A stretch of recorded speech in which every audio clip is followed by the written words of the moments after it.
1966 जब बाबा जी को समाधि हुई उस समय तक पहुंच गए। 1920 से लेकर 1920 से लेकर 1966, ये 46 ईयर तक की लंबी यात्रा हम लोग कर ली। हेलो, हाँ जी, एक मिनट भैया। भैया सेटल हो जाइए सभी। हाँ जी, 2 मिनट रुक जाते। हाँ,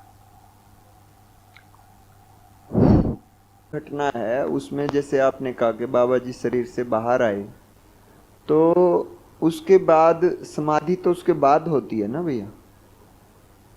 प्रश्न पूरा कर दीजिए। हाँ, तो हम ये कह रहे कि वो एक बार आए जैसे बाहर, तो वो फिर बार बार, ये बाबा ये बताते हैं मैं बार बार आता रहा फिर, या वो घटना के बाद वो दोबारा नहीं घटी? घटी है कि नहीं भैया पता नहीं, पर एक घटना का जिक्र उन्होंने किया कि पहली बार शरीर से कब बाहर है। उसके लिए उन्होंने कोई प्रयास भी नहीं किया, स्वतः ही हो गया। और उसकी कंडीशन भी एक बहुत विचित्र है कि देवी देवता या ऐसे बड़े जो जीवन हैं इनसे कुछ मांगना नहीं है, वो कह रहे हैं बाबा जी का। इसमें मैसेज क्या है अंडरलाइन, तो 3 मैसेज है। इस प्रकार की प्रक्रिया को करने के लिए हमको परेशान नहीं होना है, बहुत प्रयास नहीं करना है या बिल्कुल प्रयास नहीं करना है। बाबा जी ने कोई प्रयास नहीं किया, ऑटोमेटिक हो गया। एक तो बात ये है ना। दूसरा, इसमें जो देवी देवता और इस प्रकार की चीजें, इनसे कुछ मांगना नहीं है। मांगने से देवी देवता जीवन जो भी श्रेष्ठ जीवन है वो परहेज करते। भिखारी से, वो दीनता वाले से कितना मिलेगा कोई? देखिए, दीनता वाले से कौन मिल पाएगा? कोई नहीं मिल पाएगा। तो हमारा ग्रेड कहीं ना कहीं से ऊपर होना चाहिए। दीनता हीनता क्रूरता से ऊपर उठ के ही इन ऊपर की साधना है, नहीं तो नहीं है। ये मैसेज है इसमें मुख्य रूप से। ये भी है कि हाँ, ये जो शरीर से बाहर जैसे जीवन है, हम मान रहे हैं, है ना, गठनपूर्ण परमाणु है, वो शरीर को चला रहा है। चला रहा है का मतलब है कि वो शरीर से अलग ही है, शरीर से वो जुड़ सकता ही नहीं है। भौतिक किसी रचना से या रासायनिक किसी रचना से जीवन चिपक ही नहीं सकता। वो गठन पूर्णता में साफ साफ कह रहे हैं कि समूह बंधन से मुक्त हो जाता है, वो समूह में रह ही नहीं सकता, है ना। तो अणुबंधन और भार बंधन से मुक्त हो जाता है वो।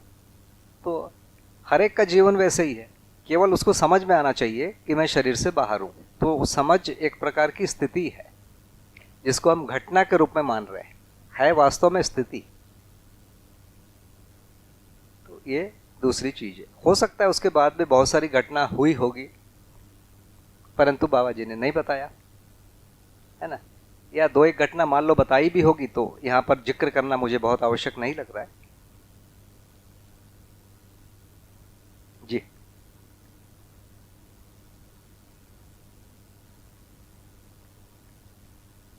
हेलो, जैसे आप बता रहे हैं कि वो जीवन परमाणु है, वो शरीर से बाहर है, तो शरीर के अंदर भी तो व्यापक है, वो उसके अंदर भी घूम रहा हो सकता है? जब वो किसी इलाके में घूम रहा है, मान लीजिए ये मानव शरीर में घूम रहा है, तो दोनों पैर की सारी उंगलियां, नाखून और ये घुटना, ये वो पूरा पूरा कवर कर रहा है। हाथ हिल रहा है तो भी वो तेजी से अपना जगह बदल दे रहा है। वो बहुत तेज गति है, इसके कारण बहुत तेजी से अपनी जगह बदल रहा है, तो उसको बना के रखता है। और जैसे इतना ही है ये कि इससे 1-8 मिलीमीटर बाहर भी चला जाता होगा, है ना। यदि जाता भी होगा तो क्या फर्क पड़ता है, क्योंकि वो नियंत्रण बना के रख सकता है। हम यहाँ से सैटेलाइट सैटर्न में भेज दिए हैं, और यहाँ का हमारा एक भौतिक जो वस्तु है जिसको अपन ट्रांसमीटर या रडार कुछ कहते हैं, वो उसके संकेतों को पकड़ के रख सकता है। सिंपल चीज बता रहा हूँ। या इसको संकेत भेज सकता है, सैटर्न में चला गया है ना, लाखों किलोमीटर दूर यहाँ से हम संकेत भेजते हैं और वहाँ से संकेत लेते हैं, एक चीज कर लेता है। तो ये भी कर सकता है ना, इसमें आश्चर्य क्या है? कोई आश्चर्य नहीं, है ना। वो तो जड़ पदार्थ का बना हुआ है, भौतिक।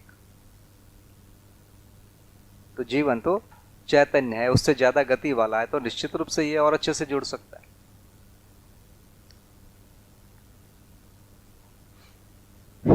आगे बढ़ सकते हैं। ये आगे बढ़ सकते। अब आई बात समाधि की। तो समाधि के बैकग्राउंड में एक घटना बताया कि एक बार लिखा हुआ आ गया, जो मनुष्य से प्रेम नहीं कर सकता वो ईश्वर से प्रेम नहीं कर सकता। ऐसा एक मैसेज बाबा जी को दिखा। उस मैसेज से उन्होंने अपने जीने में परिवर्तन किया और उसके बाद आगे उनको समाधि हुई। तो ऐसा उन्होंने बहुत बार बोला है कि उनको कुछ कुछ चीज़ें समय समय पर लिखी हुई दिखी है और उसको उन्होंने अपने ज़िंदगी में उतारा है। उतारने के बाद ही आगे की स्टेप आई। बाबा जी को लिखी हुई आ गई, मुझे बाबा जी ने बोल दिया या मुझे आपने बोल दिया, लेकिन उससे फ़र्क नहीं होगा। फ़र्क क्या होगा? जब मैं जीवन में उतारूंगा। मुझे लिखा हुआ आएगा तभी मैं जीवन में उतारूंगा, आचरण में उतारूंगा। ये कोई कंडीशन नहीं। किसी को उसकी माँ ने बोला है, पिताजी ने बोला है, बड़े भाई जी ने बोला है, टीचर ने बोला है, मित्र ने बोला है, बहन ने बोला है, पति ने बोला है, पत्नी ने बोला है, ये सारी में से कोई भी बोल सकता है। कोई भी बोल सकता है। यह लिखा हुआ है, वो सब एक मैसेज ही है और अंत में जो उसका फलन है हमारे आचरण में होना है। यदि हमारे आचरण में होता है तो आगे की गतियां होगी, आचरण में नहीं होगा तो आगे की गतियां नहीं होगी, है ना। मुख्य बात ये है ना। वहाँ ध्यानाकर्षण मैं कराना चाह रहा हूँ कि बाबा जी ने बोला कि हमको ऐसा हुआ, तो बाद में हमने अपने जीने के ढंग को बदला। कोई भी आता है तो अब उससे पूछता हूँ तुम्हारा क्या नाम है, कहाँ से आए हो, क्या उद्देश्य है, बताओ, मैं क्या मदद कर सकता हूँ। थोड़ा कोशिश भी करते थे, हो सकता है ज़्यादा करते थे। ज़्यादा उन्होंने अपना कभी नहीं बोला कि मैंने इतना कर दिया उतना कर दिया, इस बात को बाबा जी कभी बोलते नहीं थे। तो ज़्यादा भी किया होगा। मतलब एक समय के बाद बाबा जी ने जो वाक्य मुझे बोला था कि मैं अहम के पराकाष्ठा में पहुंच गया था। कब? कोई भी आता था मेरे पास बैठता था, मैं उनसे कुछ नहीं पूछता था। उनको कुछ पूछना है तो पूछना है, जवाब देना है, नहीं पूछना है तो चुप रहना है। इसका नाम उन्होंने दिया कि मैं अहम के पराकाष्ठा में पहुंच गया था। उस समय समाधि नहीं हो रही थी, वहां से उनको वापस जाना पड़ा किसी जगह पर मानव सेवा के लिए। जो मनुष्य से प्रेम नहीं कर सकता वो ईश्वर से प्रेम नहीं कर सकता। तो समाधि तक पहुंचने के लिए भी कोई एक जगह है जहां पर मानव के साथ कम से कम द्वेष और विरोध तो नहीं चाहिए, किसी न किसी जगह पर सेवा या ऐसी चीजें चाहिए। ठीक है, ये मेरे को ध्यानाकर्षण कराना है। अब इसके बाद आता है कि बाबा जी को समाधि हुई, समाधि हो गई। समाधि में हुआ क्या? अब इसको मैं व्याख्या जो उस विधि से करूंगा जिसको अपन जीवन मानते हैं।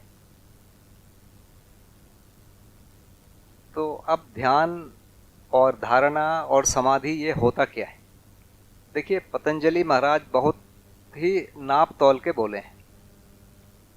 8 स्टेप हैं, 8वें स्टेप में समाधि है। पहला स्टेप है यम और नियम, यम। दूसरा नियम। यम में क्या है? सत्य, अहिंसा, अस्तेय, अपरिग्रह, ब्रह्मचर्य। नियम में शौच, संतोष, तप, स्वाध्याय, ईश्वर प्रणिधान। ये सुनने में बहुत छोटा लगता है, ये पूरी जिंदगी बीत जाती है, इसका प्रैक्टिस ही नहीं होता है। एक बाबा जी ने एक बहुत बड़े साधु से पूछा था कि तुमको यम नियम सद गया? वो ध्यान और ध्यान की बात करते थे। वो साधु चुप हो गया, मुंह नहीं खोला, क्योंकि पहला स्टेप ही पूरा नहीं हो रहा है तो आगे कैसे होगा? नहीं होगा। अभी जितने भी लोग बोलते हैं साधना करना है, ये करना है, समाधि, किसी को नहीं होगी। यदि होगी तो पतंजलि झूठे हैं, वो लोग सच्चे हैं, है ना। पतंजलि जबरदस्ती लोगों को यम नियम करवा रहा है, तो दारू पीने बोलना चाहिए, है ना। भाई किसी को तो आप मानोगे। जो हमारे 6 जो विधि है, जैसे वेदांत की जो साधना है, उसमें शम, दम, शौच, वो जो षड ऐश्वर्य संपन्नता बोलते हैं, है ना, साधन चतुष्टय संपन्नता बोलते हैं, उसमें षड ऐश्वर्य संपन्न होना है। इसके बाद फिर विवेक और वैराग्य, तितिक्षा, ये जो क्रम है सब जगह लगभग एक ही है, थोड़े बहुत ऊपर नीचे हैं। उनमें पहला लाइन तो अपने आप को संयम करने बोल रहे हैं। तो पतंजलि महाराज पहले बोल रहे हैं यम, फिर बोल रहे हैं नियम, उसके बाद आसन करने बोल रहे हैं। उसके पहले आसन से एक प्रकार से मना ही कर रहे हैं, नहीं तो बोलते किसी जगह पर कि ये चारों आप एक साथ कर सकते हो। फिर प्राणायाम, उसके बाद प्रत्याहार। प्रत्याहार का मतलब है उल्टी। यदि मैं उसका हिंदी में अर्थ बताऊं, आहार का मतलब है खाना, प्रत्याहार का मतलब है उल्टी।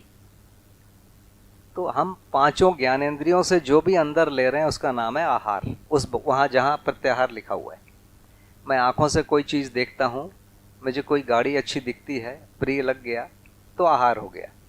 मुझे कोई चीज़ अप्रिय लग गई, किसी का चेहरा, वो भी आहार हो गया। कान से कोई बढ़िया म्यूजिक सुन लिया, आहार हो गया। किसी की कर्कश आवाज़ सुन लिया, वो भी आहार हो गया। पांचों ज्ञानेंद्रियों से जो भी हम ले रहे हैं वो आहार है। अब प्रत्याहार करना है, माने उसको उल्टी करना है। इसी को कई जगह वैराग्य कहा गया है। माने एक समय आता है, ये चारों करते करते, यम नियम करते करते ही आदमी को विरक्ति आ जाती है। आएगी ही आएगी। आकर्षण किस में बचेगा? ये सांसारिक चीज़ों से आकर्षण छूटना है ना पहला काम। उसके लिए यम बताया गया है, नियम बताया गया है, आसन बताया गया है, प्राणायाम। इसके बाद ऑटोमेटिक वो पांचवा स्टेप आएगा, वैराग्य आ जाएगा। कोई चीज़ अब अच्छा नहीं लगेगा बाहर की। इतना होने के बाद पतंजलि महाराज बोल रहे हैं कि कोई न कोई धारणा बनाओ। उसके पहले धारणा नहीं बनेगी। जो भी धारणा बनेगी वो आसक्ति का स्वरूप होगा। उसके पहले भी आप बना सकते हो, पर वो आसक्ति रहेगी। तो आसक्ति को छूटने के लिए ये 4-5 स्टेप है। ये आसक्ति छूट गई, फिर धारणा बनेगा ही बनेगा। और धारणा बनने के बाद ध्यान, फिर समाधि है। मैंने बाबा जी से पूछा था, तो आपने कितने समाधि वाले लोगों को देखा? तो उन्होंने 3 लोगों का नाम बोला था। अपने गुरुजी का नाम, महर्षि रमन का, और एक डोंगा जी महाराज थे जो बनारस में रहते थे। जब बाबा जी 40 बनारस जब गए थे, जो 1 वर्ष की साधना में, उस समय उनसे मिले थे। उस समय उनसे पूछा था बाबा जी ने, मैंने पूछा था बाबा जी से कि आपने उनसे पूछा? तो उन्होंने बोला कि हमने पूछा था उनसे। उन्होंने कहा कि हमारी सारी इच्छाएं शांत हो गई। इस भाषा में उन्होंने बोला। तो बाबा जी कहते हैं कि मेरे में जो लक्षण आया था समाधि के बाद, मैंने उन तीनों में ये लक्षण देखा है। मैंने और भी पूछा बाबा जी को कि किसमें और लक्षण आपने देखे? तो बाबा जी ने एक व्यक्ति को बोला था ध्यान का, केवल एक, बहुत सारे साधकों में। उसको बोला था कि ध्यान होता था उनको, और जब समाधि लगने के पहले सारे विचार मरने लगते हैं, और उस समय आदमी डर जाता है। तो वो व्यक्ति डर गया, उसको समाधि हुई नहीं। मतलब ध्यान के बहुत हायर स्टेज में पहुंचने के बाद आदमी डर गया और समाधि नहीं हुई। एक व्यक्ति को बाबा जी ने मुझे बोला। और एक व्यक्ति के बारे में बोला था कि उनका धारणा भूमि तैयार हो गया था, पक्का हो गया था। तो कुल बाबा जी ने ये 5 लोगों के बारे में बोला है जिनको धारणा है। वो एक आदमी बोला मुझे, जितने बाबा जी को मिले। हो सकता है मतलब और भी ज़्यादा, लेकिन मेरे को जो बोला उन्होंने एक ही बोला। एक ध्यान वाले बोला, 3 उन्होंने समाधि वाले बोला। तो ये बड़ी स्थितियां हैं, इसको अपन बहुत हल्का मानेंगे तो भी बहुत मुश्किल है ना। यम नियम सधने के बाद ही ऊपर की साधनाएं हैं। तो मैंने बाबा जी से पूछा था कि ये जो लोग साधना करते हैं, इनका कुछ होता क्यों नहीं है? बोले इन सबका ध्यान आसक्ति में है, ये आसक्त हैं। आसक्ति दूसरे स्वरूप में पर धन, पर नारी या पर पुरुष और पर पीड़ा का स्वरूप ही है। इसमें इनका मन लगा रहता है, ध्यान के नाम से इसी को सोचते रहते हैं, उसी में उनकी गति बनती है। ज़्यादा बढ़िया ये सब कर पाते हैं। क्या सब? पर धन, पर नारी, पर पुरुष, पर पीड़ा। इसी का प्रैक्टिस में समझ जाता है। इसीलिए वो चीज़ हटना बहुत जरूरी है जिसको यम और नियम बोला गया या साधन चतुष्टय संपन्नता बोला गया। इनमें यदि आप जाएंगे तो इसमें सकारात्मक चीज़ों को भी छोड़ना पड़ता है, नकारात्मक को तो छोड़ना पड़ता ही है। इन विधियों में जाएंगे। लेकिन यदि हम इस दर्शन के साथ जुड़े हुए स्वधन, स्वनारी, स्वपुरुष, दयापूर्ण कार्य में जाएंगे तो इसमें सारे सकारात्मक चीज़ों को रखना है और सारे नकारात्मक चीज़ों को छोड़ना है। तो इसलिए ये रास्ता उनकी तुलना में बहुत ज़्यादा सरल है, जो दर्शन जो बता रहा है, स्वधन सोनारी स्वपुरुष दयापूर्ण कार्य वाला। तो जब बाबा जी को समाधि हुई, अब उसकी बात कर रहे हैं, तो समाधि में हुआ क्या, तो पहले हम पहुंचेंगे धारणा में क्या हुआ। तो बाबा जी ने जो धारणा बनाया उसका नाम है श्री विद्या वाली धारणा। तो पतंजलि महाराज जो धारणा बोल रहे हैं, चित्त में किसी एक ही वस्तु को स्थापित कर लें, कोई दूसरी वस्तु न आए, उसका नाम है धारणा। तो बोलते हैं कि किसी सिद्ध का नाम हो सकता है, ओंकार हो सकता है, ऐसा बहुत सारी चीज़ों को बोला। और एक जगह फाइनली अंत में उन्होंने बोला किसी भी चीज़ पर आप धारणा कर सकते हो, फूल पर, पत्थर पर, किसी पर भी। उन्होंने ये तो नहीं कहा फूल पर या पत्थर पर, लेकिन फाइनली लिखा किसी पर भी। परंतु उसके पीछे का बैकग्राउंड पूरा होना जरूरी है, जो 5 स्टेप होना है, फिर धारणा होगी। तो बाबा जी ने जो धारणा किया उसका नाम है श्री विद्या। मैंने पूछा तो बोले क्या होता है, एक देवी होती है, एक देवता होता है, उसका एक लोक होता है, उनकी बहुत सारी लीलाएं होती है, माने एक घटनाक्रम है, उस पूरे घटनाक्रम में आपका मन लग जाए। तो एक मुख्य घटना होती है, उसके साइड में कुछ घटनाएं चलती रहती है। जैसे हम सिनेमा देखते हैं ना, एक मुख्य घटना, एक हीरो हीरोइन होते हैं, और कुछ उनके साइड में भी घटनाएं घटती है जो डायरेक्टली या इनडायरेक्टली इनको प्रभावित करते हैं। तो वैसे ही वो जो कहानी है, जो श्री विद्या की जब उपासना करते हैं या कोई भी उपासना करते हैं, तो देवताओं के लीलाओं का एक वर्णन है, उन लीलाओं के बारे में हम सोचते रहते हैं। तो हमारा पूरा जो धारणा है, चित्रण है, कल्पना है, इतने पूरे में स्थिर हो जाता है, ये धारणा है। इस धारणा में छोटा होने लगता है, बाकी कैरेक्टर कम होने लगते हैं, धीरे धीरे देवी का कैरेक्टर बढ़ने लगता है, और एक समय जो मुख्य देवी है वो आ जाती है, जो हमारी धारणा का मेन ऑब्जेक्ट। उसके बाद उसके एक बहुत छोटे से भाग में आ जाता है, उसका नाम ध्यान है। तो एक बिंदु के बराबर या बिंदु से भी छोटे जगह में हमारा एकाग्रता हो जाता है, उसका नाम है ध्यान। पहले पूरा लोक रहता है, धीरे धीरे कम होके वो देवी या देवता जो भी है, फिर उसके इतने से छोटे से पार्ट में मन, या मन बोलोगे या अंतःकरण बोलेंगे या मन, वृत्ति, चित्त, तीनों जो हैं वहाँ पर एकाग्र हो जाते हैं, उसका नाम है धारणा से ध्यान।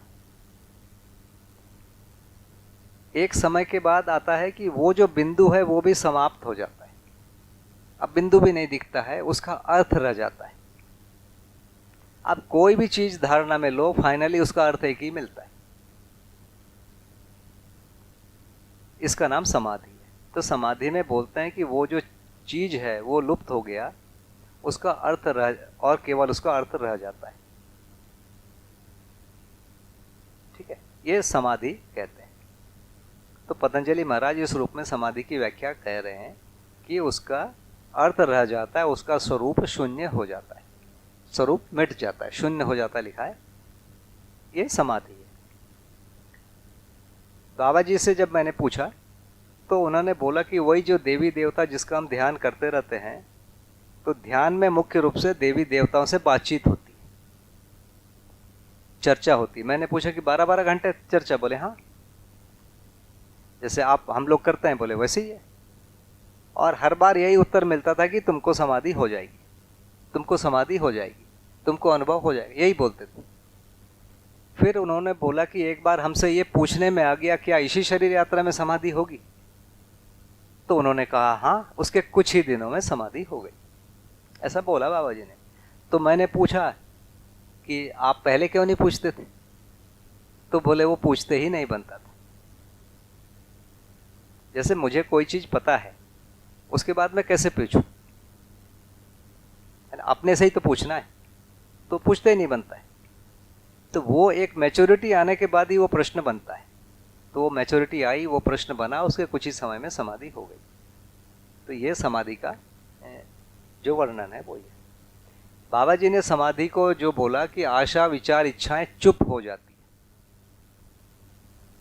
तो जैसे ही चित्रण में जो इकाई है वो नहीं है अब, तो चित्रण में क्या है? कोई इकाई नहीं है। जब इकाई नहीं है तो बाय डिफॉल्ट व्यापक जैसा कोई एक चीज रहेगा वहाँ, क्योंकि हम जो देख रहे हैं ना, ऐसा नहीं कि मैं केवल आप ही को देख रहा हूँ, बीच की खाली जगह को भी देख रहा हूँ। तो खाली जगह के साथ ही चित्र बनता है, और वो इकाइयाँ खत्म हो जाती तो खाली जगह रह जाती है। तो समाधि में दिखने में, चित्रण में केवल ये खाली वाली जगह रह जाती है, और इकाई नहीं रहती है। तो दो इकाई होने पर ही विचार बनता है, नहीं तो विचार ही नहीं बनेगा। तो जैसे ही वो इकाई समाप्त हो जाती है, विचार भी समाप्त हो जाता है। विचार समाप्त हो गया तो आशा भी समाप्त हो जाती है। तो समाधि की स्थिति में एक चीज और होती है कि जो मन जो परावर्तित होकर मेधस तंत्र को चलाते रहता है वो समाप्त हो जाता है। मन जो है प्रत्यावर्तित हो जाता है, मेधस तंत्र को छोड़ देता है। इसको थोड़ा ध्यान से सुन लीजिए। मन अभी ब्रेन को लगातार एक्टिव बना के रखा हुआ है, चला रहा है। केवल समाधि ही एक ऐसी स्थिति है पूरे साधना विधि में जहां मन जो है पूरी तरह प्रत्यावर्तित हो जाता है, ब्रेन को छोड़ देता है, चलाने से मना कर देता है। समाधि में यह घटना घटती है। आशा विचार इच्छाएं चुप होती है, माने स्लेट एकदम क्लीन हो गया, कोई इकाई नहीं है।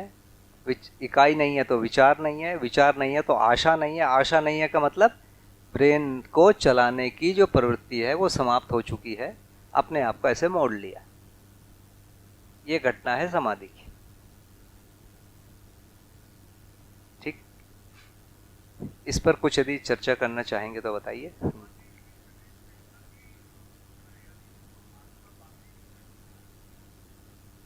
देखिए, एक घटना मैंने बताया है, जब शरीर को छोड़ के बाबा जी बाहर आ गए थे। उस घटना में शरीर को छोड़ने का मतलब क्या है? थोड़ी दूरी ज्यादा हो गई, लेकिन शरीर का पर नियंत्रण बनाए रहते हैं। शरीर का मतलब ब्रेन पर।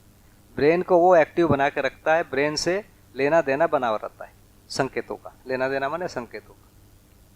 उसको रोक नहीं सकते। उसको रोकने की ताकत आती केवल समाधि में। समाधि में ब्रेन से एकदम बेसिकली कट ऑफ हो जाता। एक वीडियो में बाबा जी ने बोला भी हुआ है कि आपको कैसे पता चला स्व प्रभावीकरण क्या है। जिन्होंने सुना होगा वीडियो को तो बोले हैं, समाधि में मैंने इसको देखा है। जो मृत्यु में जो चीज होती है ना, मृत्यु में जीवन जो है वो शरीर को या ब्रेन को चलाने से हट जाता है, और वो अपने आप नहीं होता है। वो शरीर के मरने से होता है, जीवन के इच्छा से नहीं होता है। वो जीवन की योग्यता नहीं रहती है। वो जीवन की योग्यता केवल समाधि में हो पाती है कि वो शरीर को चलाने से मना कर सके। नहीं तो आसक्ति है ही, इसी का नाम आसक्ति है। आसक्ति का जो सबसे चरम आसक्ति है वो है शरीर को चलाने की प्रवृत्ति, वो बंद होती है। जी बोले माइक से।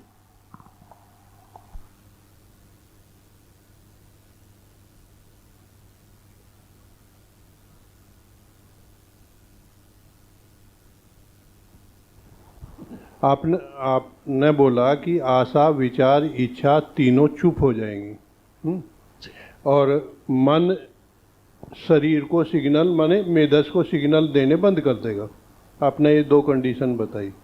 तो ये जो आशा विचार इच्छा तो तब चुप हो सकती है जब हमें अनुभव हो जाएगा, नहीं तो ये काम हो नहीं सकता। तो इसका मतलब ये है कि समाधि अनुभव के बाद की प्रक्रिया है या अनुभव से पहले की प्रक्रिया? आशा विचार इच्छा चुप होने का मतलब क्या है? आशा माने मन का परावर्तन होना, और ये ब्रेन तक परावर्तित होना। अब ये ब्रेन तक परावर्तित नहीं हो रहा है, इसका मतलब है आशा चुप होना। इसी को दूसरी भाषा में बोल रहे हैं जीवन ने शरीर को छोड़ दिया, या जो बाहरी परिवेश है जीवन का वो ब्रेन तक परावर्तित होता है, वो परावर्तन को रोक पाना, यह आशा चुप होने का मतलब है। विचार चुप होने का मतलब वृत्ति जो संकेत मन से लेती है या देती है, या वृत्ति जो संकेत चित्त से लेती है या चित्त को देती है, वो चुप हो जाना। वृत्ति अपने आप में जो घूमता है वो घूमता ही रहेगा, मन अपने आप में जो आवर्तन गति करता रहता है वो करता ही रहेगा, क्योंकि ऑर्बिट तो बंद होगा नहीं। ये सब ऑर्बिट हैं जो घूम रहे हैं, लेकिन आपस के संबंध बंद हो रहे हैं। मन के पास शरीर को देने के लिए कुछ भी नहीं है, शरीर को देने के लिए वस्तु चाहिए, वैसे ही मन के पास वृत्ति को देने के लिए या वृत्ति से लेने के लिए कुछ नहीं है। ये मन चुप होने का मतलब है। वैसे ही वृत्ति मन को देने के लिए कुछ नहीं है, वृत्ति चित्त को देने के लिए या लेने के लिए कुछ नहीं है। इसका मतलब है वृत्ति चुप हुई। इसी प्रकार चित्त न तो वृत्ति को कुछ लेगा या देगा, इसी प्रकार बुद्धि को न कुछ देगा या लेगा। इस प्रकार की स्थिति का नाम है चित्त चुप होना। तो मन वृत्ति चित्त चुप होते हैं। इसी को दूसरी भाषा में बोला आशा विचार इच्छाएं चुप हुई। नहीं, इसमें दो प्रक्रिया है। जब हम बाहर से सोचते हुए चलते हैं तो हमारा विचार चलता है आस्वादन के बाद में, और दूसरी प्रक्रिया ये है कि जब हमें अनुभव हो जाता है या हमारी धारणा बन जाती है या चिंतन शुरू हो जाता है, न्याय धर्म सत्य के आधार पर जीना शुरू करते हैं, तो तब विचार बनता है। तो इसमें कौन सी प्रोसेस चुप होती है, कि न्याय धर्म वाली प्रोसेस चुप होती है कि या जो आस्वादन वाली क्रिया वो चुप होती है? इसमें न्याय धर्म सत्य प्रीहित लाभ सब चुप हो जाता है समाधि में। दोनों तरफ की प्रक्रिया बंद हो जाती। न्याय धर्म सत्य आया ही नहीं रहता है। जो चुप क्या होगा, पहले से चुप ही है। जब धारणा ध्यान वाली विधि से जा रहे हैं तब न्याय धर्म सत्य आया ही नहीं रहता है। आसक्तियां धीरे धीरे कम होती है, इसलिए वो उदासीन हो जाता है। उसको कई लोग मानते हैं कि बहुत अच्छा व्यवहार है, लेकिन मध्यस्थ दर्शन की रोशनी में वो बहुत अच्छा व्यवहार नहीं है, न्याय धर्म सत्य नहीं है। जैसे मान लीजिए एक मैं प्रतीकात्मक चित्र बना रहा हूं,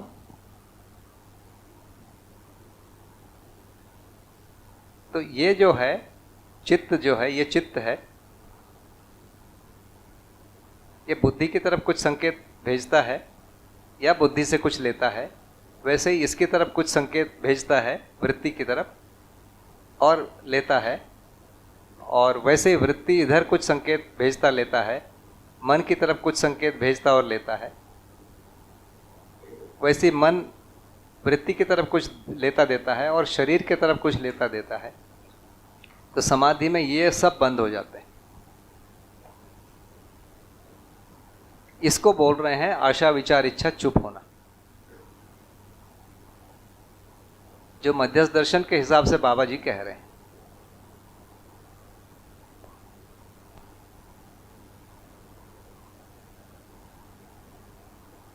ये वाला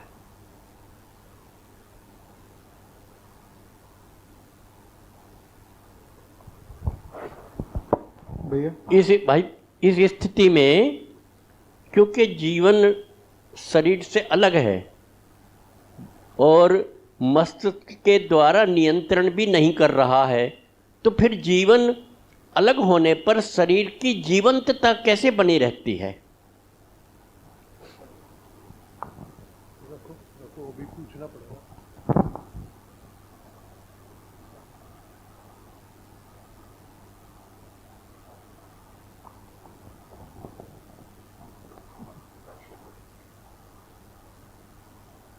ठीक है, दो अलग अलग चीजें हैं यहाँ पर। जैसे मेरे पास एक ब्लूटूथ,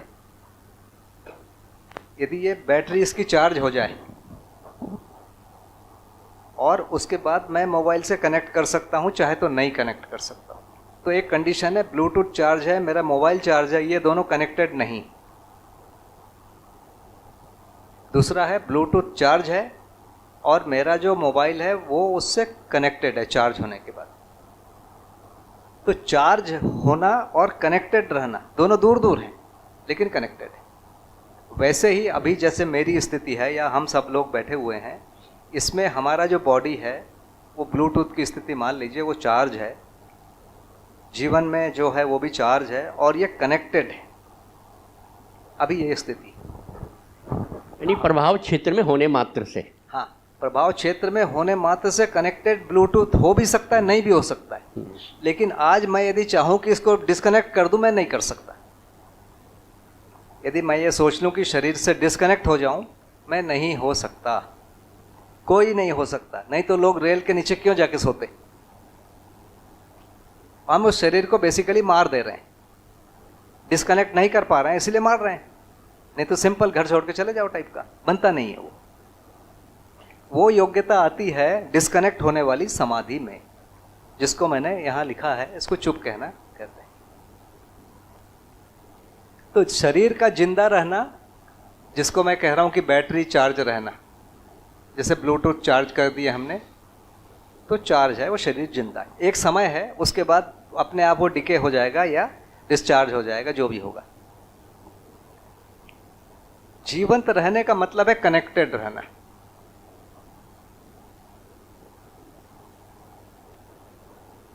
कनेक्टेड रहना किससे? जीवन से।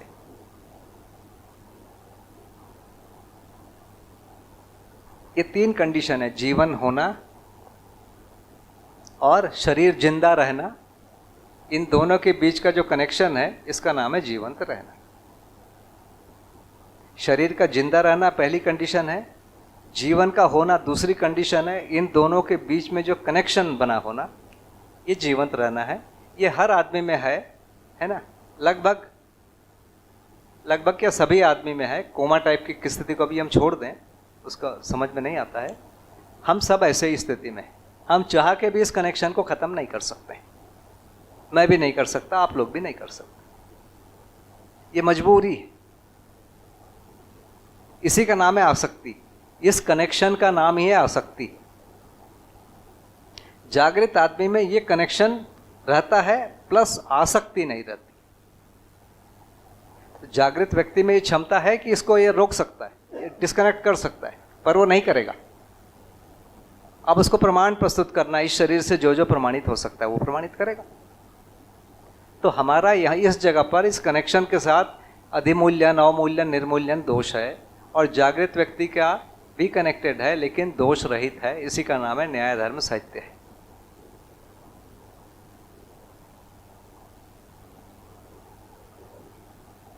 जोर से बोलिए भैया।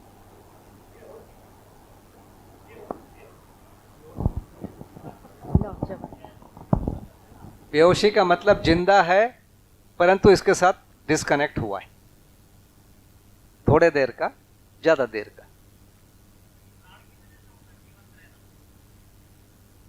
केवल प्राण एक मतलब जिंदा रहने में प्राण शामिल है, जिसको हम जिंदा रहना कह रहे हैं ना, या चार्ज रहना कह रहे हैं, मतलब उसमें प्राण रहना। ये मतलब प्रश्न ये है कि जीवन से शरीर जिस माध्यम से कनेक्ट रहता है वो क्या है? शरीर का मतलब है शरीर के साथ 5 प्राण और 5 उपप्राण सहित जो चीज है उसका नाम शरीर है। आप एक को भी अलग नहीं कर सकते, है ना? तो कनेक्ट होगा तो प्राण से ही होगा, है ना? जिंदा रहने का मतलब ये है कि प्राण समेत रहना और कनेक्टेड रहना और जीवन रहना, ये 3 चीजें। इसमें जो आपने इधर कंडीशन लिखी है कि मन, वृत्ति, चित्त ये शांत हो जाते हैं और समाधि की अवस्था में, तो इसमें ऐसा क्या घटित होता है जिसकी वजह से वो शांत हो जाते हैं? भाई देखिए, पहले इस बात को हम पहले समझें कि हम जैसे मैं हूँ, क्या इसको मैं कनेक्शन को काट सकता हूँ? नहीं काट सकता हूँ। पहले इसको हमको स्वीकारना पड़ेगा ना। कर सकता, नहीं तो हम कर करके बता देते, नहीं कर पाते। लोग बोलते हैं कुछ भी। तो ये जो है जिंदा रहा, शरीर जिंदा है, शरीर स्वस्थ है, ये कर सकते हैं। शरीर को हम दारू पिला सकते हैं, शरीर को हम रेल के नीचे ला के कुचल सकते हैं, मर जाएगा शरीर, तो ऑटोमेटिक ये कनेक्शन कट हो गया। यानी मैं ब्लूटूथ को कुचल दूँ एकदम, अब मैं कुछ भी कनेक्ट करते रहूँ, कनेक्ट नहीं होगा। ठीक है ना? ये उस टाइप की चीज़ है ये। तो ये पहले हमको समझना पड़ेगा कि शरीर जिंदा रहता ही है और जीवन रहता ही है, और ये जीवंत रहता ही है। इसी रूप में हमको मिलता है। जो फैक्ट्री सेटिंग है वो इतनी है ना, जो हमको मिलता है, ये सेटिंग में हमको मिलता है। इसमें हम कुछ नहीं कर सकते। मैं अपने जीवंतता को नहीं खत्म कर सकता। शरीर को कुचल सकता हूं, इतना अधिकार तो है ना? इसको, इस सेटिंग को नहीं बदल सकता। ये सेटिंग बदलने की जो क्षमता आती है केवल और केवल समाधि में आती है। समाधि में आती का मतलब जिंदा है शरीर और जीवन भी है, वो जीवंत नहीं बना रहा है। शरीर जिंदा है, कितने समय तक रहेगा? जितने समय तक वो बैटरी से चार्ज है। खाना पीना जब तक मिला है उतने समय तक रहेगा। वो 2 घंटा, 4 घंटा, कुछ होगा 10 घंटा। बाबा जी तो बोलते हैं हम 18 घंटे समाधि में रह के देखें। मैंने 18 घंटा तक तो डिस्चार्ज नहीं हो रहा है। माता जी ने मुझे बोला है कि 3-3 दिन बैठे रहे हैं बाबा जी, पेट को खाली करके 3-3 दिन बैठे रहे, है ना। तो माता जी का जो स्टेटमेंट है बहुत महत्वपूर्ण है। यदि बाबा जी को कोई देख रहा है 100%, तो माता जी ही देख रही हैं सब रूप में। 3 दिन नहीं खा रहे हैं तो माता जी को पता होगा ना, 3 दिन नहीं खाए भाई। जब कोई कमरे में 3 दिन बंद है तो वाकई में जो इधर बैठा है उसको चिंता तो होगी ना, कि नहीं होगी? तो उनको सब पता है। तो माता जी का जो स्टेटमेंट है वो मतलब बहुत महत्वपूर्ण है। तो ये स्थिति है। तो जिंदा रहना, जीवंत रहना और ये चीजें, ये एक बार स्पष्ट हो जाए तो हम आगे बात कर सकते हैं। जी भैया, प्रश्न ये है कि 3 दिन तक शरीर जिंदा रहा और बाबा जी जब समाधि में रहे तो वो 3 दिन तक जिंदा रहा शरीर, उसमें प्राण की गुणवत्ता का कितना महत्व है? कि गुणवत्ता की बात अभी हम नहीं कर रहे हैं, जिंदा रहा बस, दैट्स ऑल, पर्याप्त। पर वो जिंदा है तो सांस लेगा ही, कम सांस लेते हैं। जैसे एक बात तो उन्होंने बोला था कि जब जो ध्यान लगता है उसके पहले एक चीज होती है जिसका नाम है प्राण समाधि। माने ऐसे छुएंगे तो सांस नहीं महसूस होगा, लेकिन उसमें सांस चलता है बहुत थोड़ा। जैसे हाइबरनेशन होता है ना मेंढक का या सांप का। सांप मिट्टी में घुस जाता है, मेंढक घुस जाता है, तो क्या सांस नहीं लेता? उस समय सांस नहीं लेता, बहुत हल्का लेता है। वैसे ही बाबा जी ने बोला कि पहले एक कंडीशन आती जिसका नाम है प्राण समाधि। प्राण समाधि में छूने से सांस महसूस नहीं होती है, लेकिन इतना रहता है कि उसमें कुछ रहे। वो स्टेज आती है तो वो रहता है, उसके वो जिंदा रहता है। तो शरीर में भी वो क्षमता है, बहुत कम सांस में थोड़े समय तक रह जाएगा। जी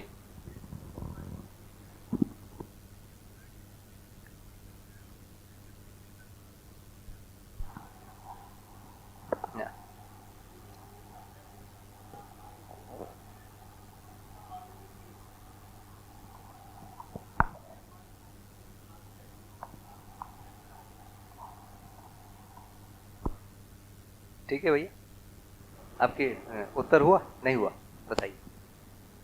वही प्राण की गुणवत्ता पे हम, क्योंकि अभी हमको कहाँ चर्चा करना है? हमको चर्चा का बिंदु क्या है? शरीर कमजोर तो होगा ही ना। शरीर कमजोर हुआ माने प्राण की गुणवत्ता कमी है। भाई कोई खाना नहीं खाएगा 2 घंटे 4 घंटे तो अपने आप कमजोर होगा। भाई प्राण की गुणवत्ता क्या है? 5 प्राण जो हम बोल रहे हैं, तो अन्न से प्राण पोषण होता है, लिखे हैं इसी में। अन्न नहीं मिला माने, भोजन नहीं मिला माने, प्राण पोषण नहीं हुआ माने प्राण की गुणवत्ता कम हुई। प्राण की हुई तो बाकी चारों को भी होगी, तो होगी ही होगी वो, है ना। हमारे अभी मुद्दा टॉपिक ये नहीं है। प्राण अपान इन सब का जो वर्णन है, जो अध्ययन है, वो स्वास्थ्य को ध्यान में रख के करता है। स्वास्थ्य के सापेक्ष उसका अध्ययन है, इस जगह पर उसका अध्ययन नहीं है।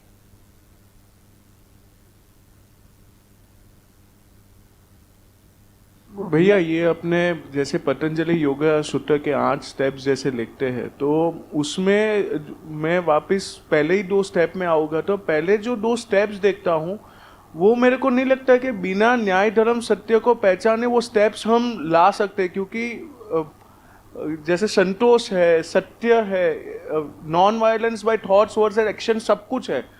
तो बिना ये पहचाने कैसे हम वो आगे बढ़ सकते हैं?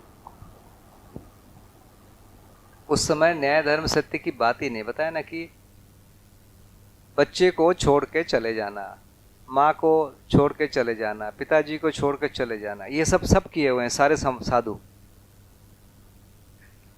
है ना। और उनको समाधि हो गई। तो न्याय धर्म सत्य अलग चीज है। ये जो नियम बिल्कुल अलग चीज है। नियम में सही को भी छोड़ देना है, गलत को तो छोड़ना है ही है। जैसे स्वधन में कुछ कमाना है, लेकिन उधर वैराग्य में कमाना नहीं है। मिल गया तो खा लेना है, नहीं मिल गया तो नहीं खाना है, वो मंडन सीखता है। स्वनारी स्वपुरुष का प्रावधान है, वहाँ बिल्कुल प्रावधान नहीं। परनारी पर पुरुष को भी छोड़ना है, स्वनारी स्वपुरुष को भी छोड़ना है। उस विधि में, और वैसे ही दयापूर्ण कार्य को छोड़ना है, किसी से कोई लेना देना ही नहीं। और भैया इसी में ही जैसे विपासना में मेरे ख्याल से धारणा स्वयं की बॉडी ही रहती है, क्योंकि वो धारा प्रवाह में हम देखते हैं, तो वो भी धारणा ही हुआ। धारणा का जो वस्तु है वो क्या है? उसमें शरीर है। देखिए, एक चीज को लिए उसको हम देख रहे हैं। धारणा में जब भी कोई धारणा बनेगी वो कोई दूसरी चीज होगी। इसमें तो हम जगह ही हुए हैं, उसमें धारणा नहीं बन पाएगी। तो यानी विपासना से जो समाधि वाला है वो स्टेज शायद नहीं होगा। पता नहीं, किसी समय हो जाता होगा, मैं तो उधर सोचा नहीं। ठीक, मेरे को अधिकार नहीं है उस पर बोलने का भाई। यानी जो प्रैक्टिस की हुई है उससे ही कि धारणा वो हुआ कि नहीं हुआ, क्योंकि अगर वो लेवल ही है तो धारणा भी एक जरूरी वस्तु है। उस पर कोई मैं किया नहीं, कुछ सोचा नहीं, तो मैं उस पर बोलना नहीं चाहूंगा, है ना। मेरा कोई अधिकार ही नहीं बनता है। भैया जो बेहोशी की स्थिति के अंदर, जैसे मैं कई बार खुद भी बेहोश हुआ हूँ, उस समय मेरे को बिल्कुल शरीर का कोई ज्ञान नहीं रहा। एक समय क्रिकेट खेल रहे थे, खेलते खेलते पैर में चोट लगी और मैं बेहोश हुआ, और फिर बाकी बता रहे थे कि तो ज़ोर से गिरा, लेकिन मेरे को कुछ चोट वोट या गिर रहा हूँ ऐसा कोई अनुभव ही नहीं था। बाद में आंखें खुली तो मेरे को वो मसल रहे हैं पैर वैर को, क्या हो गया क्या हो गया। तो इसमें ये जो जीवंत रहना, मतलब ये कनेक्शन डिस्कनेक्ट होता है या बैटरी डेड होती है? नहीं, डिस्कनेक्ट कैसे होगा? जीवन उसको चलाते रहता है, उसमें मेधस तंत्र में कोई चोट लग जाती है, उसके कारण जो कनेक्शन है वो सुचारू रूप से नहीं। चोट तो पैर में लगी थी मेरे। कहीं भी लगे, उसका असर ब्रेन पे होता है। भैया एक बात शेयर कर रहे थे कि जैसे बाबा जी की परिभाषा संहिता में हमने पढ़ा निद्रा का, कि शरीर का संचालक जब अपनी संचालन क्रिया को कम कर देता है या रोक देता है तब शरीर निद्रा में रत होता है। तो यहाँ भी ये जब जीवन है वो शरीर से अलग हो गया है ना, तो वो उसका से कनेक्शन हो रहा है कि भाई उसने हमेशा के लिए अब वो मुक्त हो गया। कहाँ पर? जब वो गठन अलग शरीर से हो गया, गठन पूर्ण होकर बाबा जी ने जैसे अपने शरीर को अलग कर लिया। नहीं, देखिए, अलग करने का दो प्रकार। एक, शरीर से थोड़ा दूर हट गए लेकिन नियंत्रण बना के रखे हुए हैं। जैसे हम यहाँ से सैटर्न से नियंत्रण बना के रखे हुए हैं। सैटर्न में सैटेलाइट गया हुआ है, उससे नियंत्रण है ना। हाँ जी। उसको अलग होना बोलेंगे कि नहीं बोलेंगे आप? हाँ जी, हाँ जी। मेरे हिसाब से अलग नहीं हुआ है, नियंत्रण साथ में जुड़ा ही हुआ है, कनेक्टेड है। हाँ जी। ये अलग चीज है। समाधि अलग चीज है, जहाँ वो कनेक्शन खत्म हुआ। कनेक्शन खत्म हो गया, यहाँ कनेक्शन नहीं खत्म हुआ था। कनेक्शन कोई वायर से नहीं है ना, वो दूसरे प्रकार का कनेक्शन। हाँ जी, हाँ जी। तो इसको हम चाह के भी ये जो कनेक्शन है इसको हम खत्म नहीं कर पाते हैं। केवल समाधि वो अवस्था है जिसमें वो डिस्कनेक्ट हो पाता है। क्यों डिस्कनेक्ट हो पाता है? क्योंकि ऊपर में जो इच्छा है उसको लोगों ने ढूंढ लिया कि वहाँ यदि कोई भी इकाई अब नहीं है चित्त में, ऐसी कंडीशन में वो सारी चीज़ें हो जाएगी नीचे वाली। मन जो शरीर पर या वृत्ति पर प्रभाव डालता है वो बंद हो जाएगा। वृत्ति मन और चित्त पर जो प्रभाव डालता है, चित्त जो है बुद्धि और चित्त वृत्ति पर प्रभाव डालता है, वो बंद हो जाएगा। इसका नाम है चुप होना, इसका नाम है समाधि होना। धन्यवाद जी। एक प्रश्न ऐसा बनता है कि हठ योग के अंदर कई तरीके की समाधि का वर्णन है, जिसके माध्यम से वो मस्तिष्क को और आशा विचार इच्छा को चुप करा देते हैं और उसको उन्होंने समाधि बोला है। मतलब आंख बंद है तो अंदर तक समाधि में है, खुलने के बाद फिर वही दशा आ जाती है। तो ये क्या स्थिति है भैया? उसकी चर्चा नहीं करना है। देखिए, हम यहाँ पर बिल्कुल फोकस हैं कि बाबा जी किस समाधि को बोल रहे हैं, उस समाधि के पर हम चर्चा करेंगे। वहाँ पर हम जाएंगे तो बहुत बड़ा एक जगह है। जी। इसमें एक थोड़ा सा मेरे को बुद्धि में, ऐसे समय में बुद्धि में क्या क्रिया हो रही है उसको समझने का मैं प्रयास कर रहा था। तो जैसे चित्त, बुद्धि के लिए चित्त हमेशा दृश्य बना हुआ है, तो अब ऐसे समय में चित्त में ना सही चीज़ कोई है ना गलत चीज़ कोई है, एकदम खाली हो गया है। अब ऐसे समय में फिर बुद्धि चित्त को सहमति असहमति के रूप में प्रभावित करता है। तो अब ना सहमत होने का कोई चीज़ बचा होगा ना असहमत होने का। तो ऐसे में बुद्धि में फिर क्या क्रिया हो रही है और क्या संकल्प, आगे के लिए क्या प्रेरणा है? उस समय कुछ नहीं, इसी को तो चुप कहा, इसी को कहा गया कि चुप हो गया। अब बुद्धि भी कुछ नहीं करेगी ना। बुद्धि यदि कुछ भी करेगी तो चित्त के द्वारा करेगी।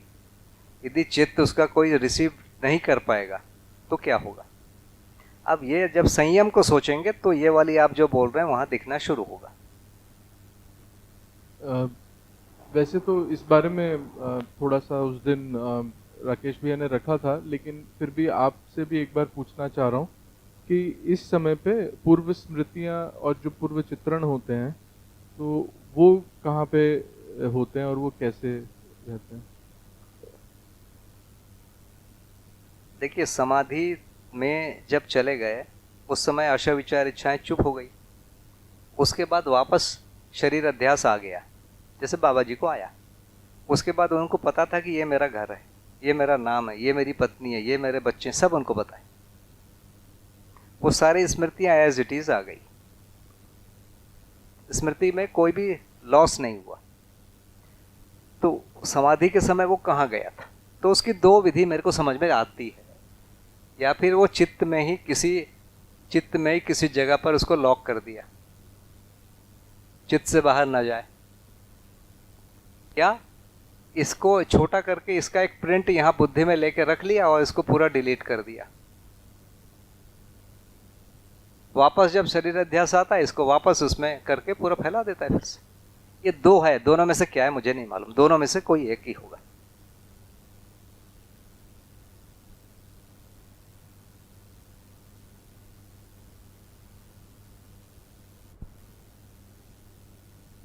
ठीक, यदि समाधि वाला पूरा हो गया तो फिर हम आगे बढ़ पाएंगे। ये एक बार स्पष्ट होना जरूरी है, नहीं तो हम वो संयम को नहीं पहचान पाएंगे। इस बारे में बाबा जी ने क्या कहा भैया? बाबा जी ने क्या कहा? किस बारे में? ये जो आप बता रहे हो ना कि जिप के अंदर या तो चित्त में ही ये मैंने नहीं पूछा भैया, उस समय तक यहाँ तक हम पहुँचे ही नहीं थे। बाबा जी के साथ डिस्कशन करने के लिए हम अपने तर्कों को वहाँ तक नहीं ले जा पाए थे। क्या होता था, आज बाबा जी से कुछ पूछा, उन्होंने कुछ बोला, उसको कभी 2 महीना, कभी 4 महीना, कभी 6 महीना हम सोचे। ऐसा नहीं कि हम कंटिन्यूअस सोच रहे हैं, कभी सोचे फिर छूट गया, फिर दूसरा काम आ गया। फिर एक समय में आगे बढ़ के जाते हैं कि यदि जो बाबा जी बोल रहे हैं उस पर यदि हम आगे सोचते हैं तो शायद ये कंडीशन आए, शायद ये आए, शायद ये आए। ऐसा जब प्रश्न बनता था फिर उनसे दोबारा पूछता था और उनको एक लाइन बोलना है, फिर हमारा 6 महीना या 1 साल गया, 1 साल भिड़े रहो, है ना। उसके बाद फिर हम और उसका आगे का सोचते थे। तो वो डिस्कशन ऐसा होता है, वो एक लाइन में ही बोलते हैं और हमको खुद सोच के शोध कर करके वहाँ तक पहुँचना होता है, आगे के प्रश्न तक या जिज्ञासा तक, तो वहाँ तक जाना होता है। ठीक है ना। देखिए, बाबा जी से बात करना बहुत कठिन था, बहुत ही कठिन। हम बोलते थे वहाँ तक पहुँचता ही नहीं था, या हम जैसे जो चित्त में कचरा होगा बुद्धि तक कैसे जाएगा? तो वही उसको उस फॉर्म में ले जाना पड़ेगा, और जब तक उस फॉर्म में नहीं होगा वो ऊपर वाला स्वीकार ही नहीं करेगा बुद्धि। आप ऐसा लगता है ना, आप एक शब्द बोल दोगे बाबा जी उत्तर दे देंगे, ऐसा नहीं है। उस शब्द को डिसेक्शन करेंगे, वाक्य को बाबा जी ये करेंगे, उसके बाद हमारा प्रश्न खत्म हो जाएगा, हम क्या पूछ रहे हैं। उसके बाद वो खुद प्रश्न बना देंगे, ऐसा नहीं है, जाओ फिर पूछ के आना, फिर सोचना। ऐसा है वहां पर। उनसे भैया बात करना माने अपने आप को डेवलप करना। जी भैया, इधर सामने। तो मन प्रत्यावर्तन हो जाता है तो जिस शरीर से डिस्कनेक्ट हो जाता है, ठीक है? नहीं, समाधि में जब मन दोनों परावर्तन प्रत्यावर्तन दोनों बंद हो गया। हाँ, तो प्रत्यावर्तन परावर्तन दोनों बंद हो गए तो डिस्कनेक्ट हो गए।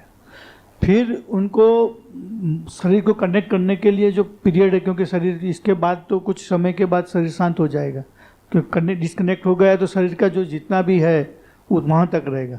तो उनको ऐसा ख्याल रहता है कि इसके समय से पहले हमको शरीर से कनेक्ट हो जाना है, तो शरीर का उनको ध्यान रहता है उस समाधि में कि मुझे वापस कनेक्ट करना है। ऐसा वो ऐसा बोले हैं बाबा जी, कई बार बोले हैं। जैसे हम ऐसा सोच के रखते हैं, चाहते हैं कि आप 12 घंटे बाद जगना है, तो 12 घंटे बाद शरीर अध्यास आता है। 3 घंटे बाद चाहिए तो 3 घंटे बाद आता है, 2 घंटे बाद चाहिए तो 2 घंटे बाद, वो नियंत्रण आ जाता है।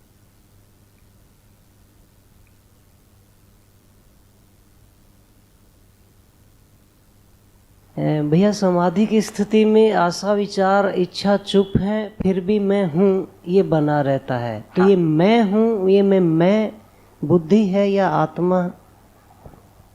समाधि की स्थिति में पता नहीं है कि मैं हूँ वो बुद्धि है कि आत्मा है कि व्यापक है। ये जो 4 महावाक्य हैं, बहुत अच्छा प्रश्न आपने पूछा है। तो बाबा जी जो कह रहे हैं कि समाधि में हमको दिखता है कि आंख बंद करके पानी में डूब जाओ और आंख खोलो, प्रकाश हो, तो एक दूर तक फैला हुआ चीज दिखता है। एक चीज वो दिखता है, दूसरा मैं हूं ये बना रहता है। तो समाधि में ये 2 चीजें हमेशा बनी रहती है, लेकिन ये दोनों एक है या अलग है ये पता नहीं रहता। ये दोनों एक है, इसके बारे में भी कोई उत्तर नहीं रहता। ये दोनों अलग हैं, इसके बारे में भी कोई उत्तर नहीं रहता, ऐसा बाबा जी का कहना है। लेकिन जो 4 महावाक्य है, इन दोनों को एक ही कह रहा है। जो 4 महावाक्य इन दोनों को एक ही कह रहा है, इसीलिए ये कह रहे हैं कि आत्मा ब्रह्म में विलय हो गया। अयम आत्मा ब्रह्म, माने यह आत्मा ब्रह्म है, माने मैं, ये जो दिख रहा है वो है।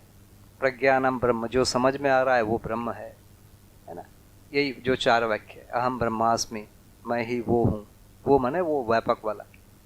तो जो चारों जो महावाक्य लिखे गए हैं वो इस रूप में लिखे गए हैं कि वो चारों जो है ये दोनों एक ही है। बाबा जी कह रहे हैं कि ये दोनों एक ही नहीं है। इन दोनों में क्या संबंध है जानने के लिए ही संयम किया गया। 2 फीलिंग उनके पास बनी रही कि व्यापक वस्तु है और मैं हूं। ये दोनों क्या है, इनको जानने की जो प्रक्रिया है उसका नाम संयम है।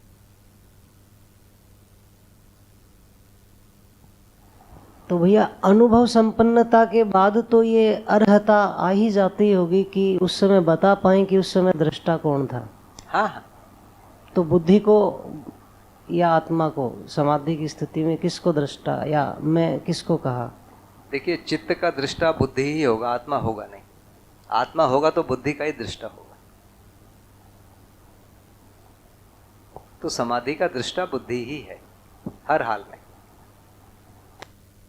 जी, 2 बातें मुझे समझ में आ रही हैं। एक तो ये कि जब समाधि की स्थिति हुई तो जीवन शरीर से अलग हुआ और जीवन के जो बाकी अवयव हैं, मन, वृत्ति, चित्त, इनके अंदर भी ट्रांजैक्शन बंद हुआ। तो दोनों स्थितियां मैं सही समझ पा रहा हूँ। और तीसरी चीज़ जो समाधि को लेकर अभी एक भैया ने प्रश्न किया कि समाधि में किस स्थिति में बाहर आना है, तो ये भी स्थिति हो सकती है कि समाधि में जाने के बाद कोई बाहर आए और शायद बाहर आए भी ना, ये भी हो सकता है। जैसा हो भी सकता है, ऐसा तो शास्त्रों में तो कहा ही गया है। आदि शंकराचार्य ने 4 स्थिति बोली है ब्रह्मविद की। ब्रह्मविद, ब्रह्मविद वर, ब्रह्मविद वरयान, ब्रह्मविद वरिष्ठ। तो ब्रह्मविद जो है समाधि में जाने के बाद 3 वर्ष तक ऐसा जीवित रह सकता है। ब्रह्मविद वर जो है 3 महीने, ब्रह्मविद वरयान 3 दिन, और ब्रह्मविद वरिष्ठ तत्क्षण जो है आत्मा ब्रह्म में विलय हो गया। एक्चुअली जो इसका ये है कि जैसे ही कोई साधन चतुष्टय संपन्नता प्राप्त कर लेगा, वैसे ही कोई व्यक्ति आकर उसको 4 महावाक्य सुनाएगा उसी क्षण, और जैसे ही वो महावाक्य सुनेगा उसी समय श्रवण के साथ मनन और निधिध्यासन हो जाएगा, माने उसको समाधि हो जाएगी। तो इस कंडीशन के हिसाब से हर समय एक आदमी उपस्थित रहना चाहिए। ये जो बौद्धों ने जो तर्क किया था उसमें ये एक बड़ा तर्क आया था कि हर समय एक समाधि संपन्न आदमी उपस्थित होना चाहिए। तो तुम कह रहे हो कि आत्मा ब्रह्म में विलय हो जाता है, तो आदमी मिलेगा कहाँ से? उस समय शंकराचार्य ने ये 4 कंडीशन बताया 3 साल वाला, 3 महीने वाला, 3 दिन वाला और तत्क्षण। तो 3 साल वाला बने रहेगा,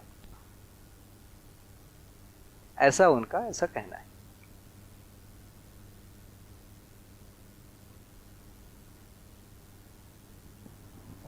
भैया, समाधि की स्थिति में बाबा जी को मैं हूँ और व्यापक है, ये दो अलग है, ऐसा निश्चय उनका पहले से था? क्योंकि उन्होंने पहले ब्रह्म वाक्य तो सुने ही थे, तो उन्होंने जब समाधि की स्थिति प्राप्त की तो उन्हें ऐसा क्यों नहीं अनुभूत हुआ कि मुझे ब्रह्म दिख गया या आत्मा में मैं अनुभूत हो गया और यही स्थिति फाइनल है?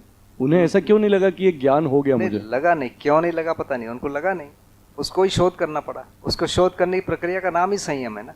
क्योंकि उनके आशा विचार इच्छा अगर चुप हो गए थे तो ये जो प्रश्न उनके मन में बना रहा वो कहाँ बोध में निश्चयन के रूप में था? समाधि के समय कोई प्रश्न नहीं है, क्योंकि प्रश्न की जगह आशा विचार इच्छा ही है। जैसे ही वापस शरीर अध्यास आता है तो ये ध्यान आता है कि क्या मेरे प्रश्न का उत्तर मिला? नहीं मिला, नहीं मिला, तो ये प्रश्न क्या है? उस कंडीशन में भी नहीं आया तो फिर उनको, अब हम संयम वाले ग्राउंड पर पहुंच गए। मेरे ख्याल से इतना जो प्रश्न चला, अब बाबा जी ने संयम में क्या किया?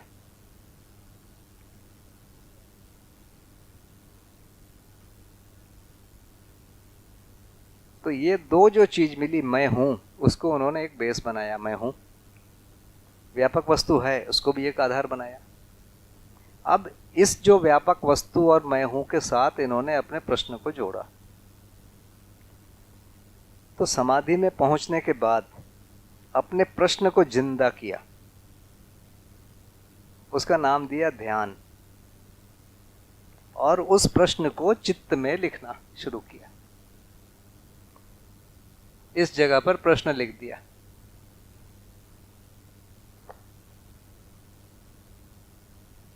प्रश्न लिख दिया माने चित्रण स्टार्ट किया। अब चित्रण इनके मन से, इनकी इच्छा से या बुद्धि से या संकल्प से होने लगा। क्लीन सेट में अब जो वो चाहे वही लिखाया, दूसरा कुछ नहीं लिखाया। हमारे इसमें बहुत सारा कचरा आ गया, वो भी है। पहले उन्होंने पूरा कचरा साफ किया, उसके बाद जो चाहिए वही लिखा। जैसे यहाँ पर एक चीज डाला, ये सब स्टार्ट हो गए।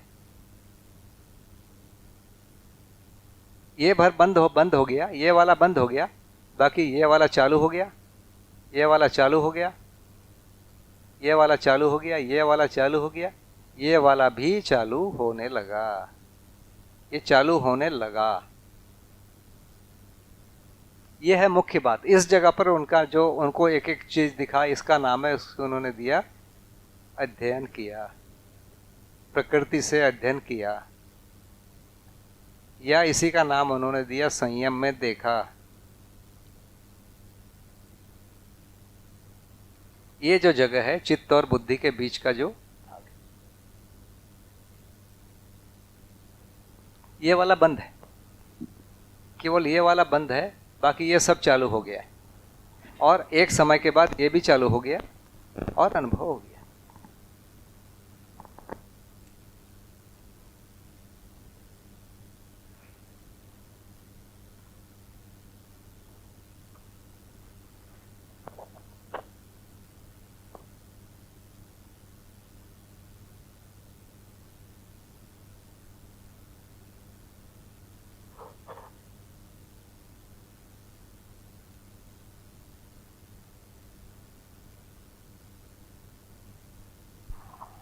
इसको भी एक बार फिर से रिपीट कर दें, फिर से एक बार रिपीट कर दें।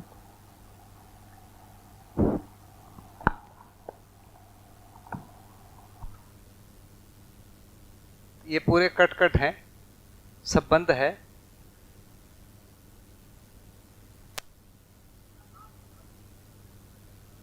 जी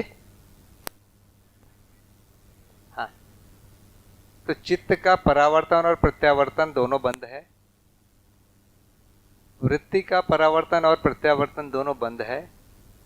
मन का परावर्तन और प्रत्यावर्तन दोनों बंद है। इस स्थिति का नाम समाधि है। पहली तो बात यह है। अब इसके बाद इन्होंने क्या किया बाबा जी ने,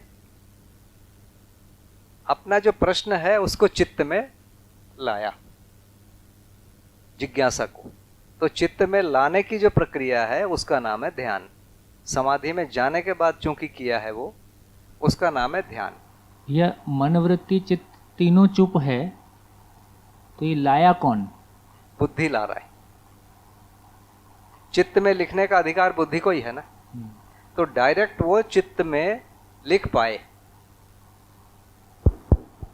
जो चित्त में डायरेक्ट लिख पाए, माने चित्रण स्टार्ट कराया, क्लीन स्लेट में एक दो चीज डाले। बाबा जी ने मेरे को बोला कि जैसे चित्त में एक चीज डालो वैसे अपना उसका अपना एक दूसरा चीज आ ही जाता है। जैसे आकाश है तो पाताल भी होगा, और एक विचार प्रक्रिया शुरू हो जाती है। तो चित्त में कुछ भी डाले तो धड़ धड़ सारा चीज खुल गया, तो ये इसके अलावा ये सारी चीज खुल गई और धड़ धड़ विचार चालू हो गया, और लाखों करोड़ों जो कॉम्बिनेशन है वो बनने लगे, और उन कॉम्बिनेशनों में कोई चीज हो पाएगा कोई चीज नहीं हो पाएगा, ऐसी चीजें कटी और वो चीजें फाइनल होती गई। उसी क्रम में बाबा जी को एक समय में बहुत सारी आवाजें, कोलाहल, चित्र, सामने कुछ भी घट रहा है वो सब दिखने लगने लगा, और एक समय में जाकर वो स्थिर होने लगा, और स्थिर होने लगा तो एक एक चीज फिर साफ साफ दिखने लगी। तो जो दिखने लगी वो यही है कि ये साक्षात्कार हो रहा है। साक्षात्कार मतलब चित्रण के साथ उस चीज की बुद्धि में स्वीकृति हो रही है, और अनुभव में भी, आत्मा में भी स्वीकृति हो रही है। तो ये पूरा हो रहा है जी।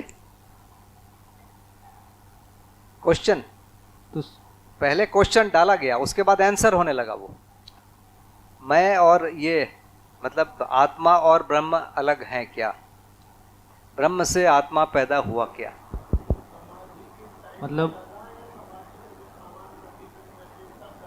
पहले ऐसे करके बैठे, पहले साधना में बैठना शुरू किया, ऐसे करके बैठे, ऐसे बैठने के बाद जो प्रक्रिया करके समाधि तक गए, स्लेट क्लीन किए, उसके बाद फिर लिखना शुरू किया स्लेट में।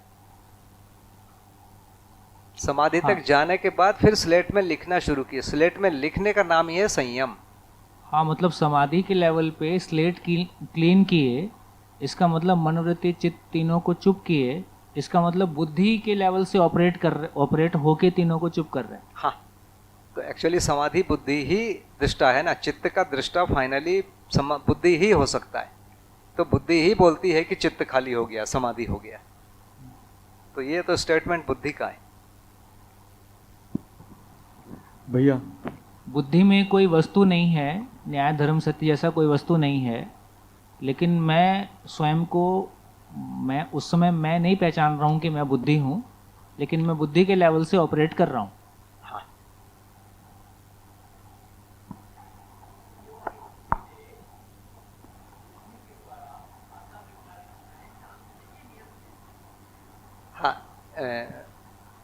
बुद्धि के द्वारा आशा विचार इच्छाएं, सही वाली आशा विचार इच्छाओं को पहचाना गया और उसको स्थिर किया गया। माने बुद्धि के द्वारा आत्मा के सहमति से, बोलते हैं ना आत्मा की साक्षी में, क्योंकि बुद्धि में कुछ भी होगा वो आत्मा की साक्षी रहेगी ही। अध्ययन भी उसी को बोल रहे हैं, अनुभव की रोशनी में और अधिष्ठान की साक्षी में। तो संयम में क्या हो रहा है? सारी प्रक्रिया आत्मा के साक्षी में हो रही है, बुद्धि में जितनी भी चीजें। तो बुद्धि के, आत्मा की साक्षी में बुद्धि के द्वारा चित्त में सही चित्रण, वृत्ति में सही विचार, मन में जो सही आशा है उनको पहचाना गया, उनको स्थिर किया गया। बाकी को तो पहले से एलिमिनेट कर ही चुके थे, और उस प्रक्रिया का नाम दिया गया, उसमें जो चित्रण हुए उसका नाम दिया गया अध्ययन या दर्शन। मन भी रहेगा,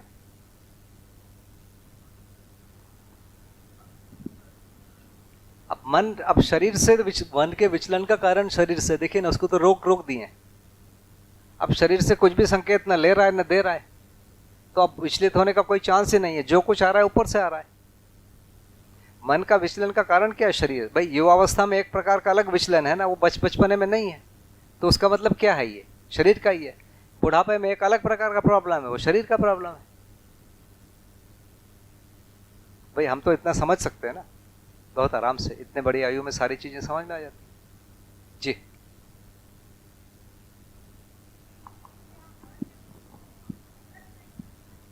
किसमें?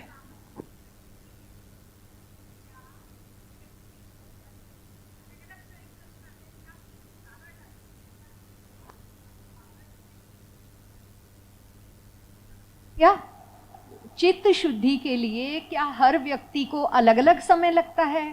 पहला प्रश्न। महात्मा बुद्ध ने समाधि की अवस्था की या महावीर जैन ने की? तो मैं ये जानना चाहती हूँ कि महावीर जैन अगर 12 वर्ष तक जंगल में रहे और उन्होंने समाधि की अवस्था की, और बाबा जी के बारे में लिखा है कि 20 वर्ष उन्होंने लगाए, तो समाधि की अवस्था तक आने में यानी 20 वर्ष का समय चित्त शुद्धि में लगाया? ये मेरा प्रश्न है। वही कहानी में लिखा है, जैसे सुखदेव हैं वो जन्म से ही समाधि में थे, है ना, ऐसा भी लिखा है। ऐसा कई घटनाएं होंगी ना, तो किसी को कितना समय लगा ये जरूरी नहीं है। समय देखिए, हम इस शरीर यात्रा के समय को देख रहे हैं, समय तो पिछले शरीर यात्राओं में भी लगा होगा ना, कि नहीं लगा? मान लीजिए इस शरीर यात्रा में मेरे को 90 साल की आयु में अनुभव होता है, तो माना जाएगा मेरे को 90 में हुआ। मान लीजिए 90 में नहीं हुआ, 80 में मैं निपट गया, तो अगले में हो सकता है 10-20 में हो जाए है ना, तो बोला जाएगा कि 10 में हुआ, जबकि 10 नहीं है, ये 90 भी उसमें काउंट होगा, इसके पहले वाले भी काउंट होंगे और सब चीज़ काउंट होगा। तो शरीर की आयु से इन चीज़ों को देखना बड़ा मुश्किल, क्योंकि एक बहुत लंबी यात्रा है, उसमें छोटी छोटी शरीर यात्राओं की कोई गिनती नहीं है।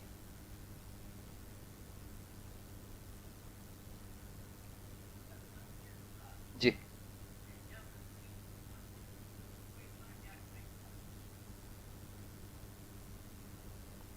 थोड़ा एक बार ये वाला प्रकरण हो जाए ना पूरा, तो फिर आपके प्रश्न पर आएंगे। अभी हम दूसरी जगह चले जाएंगे, ये वाला एक बार हो जाए।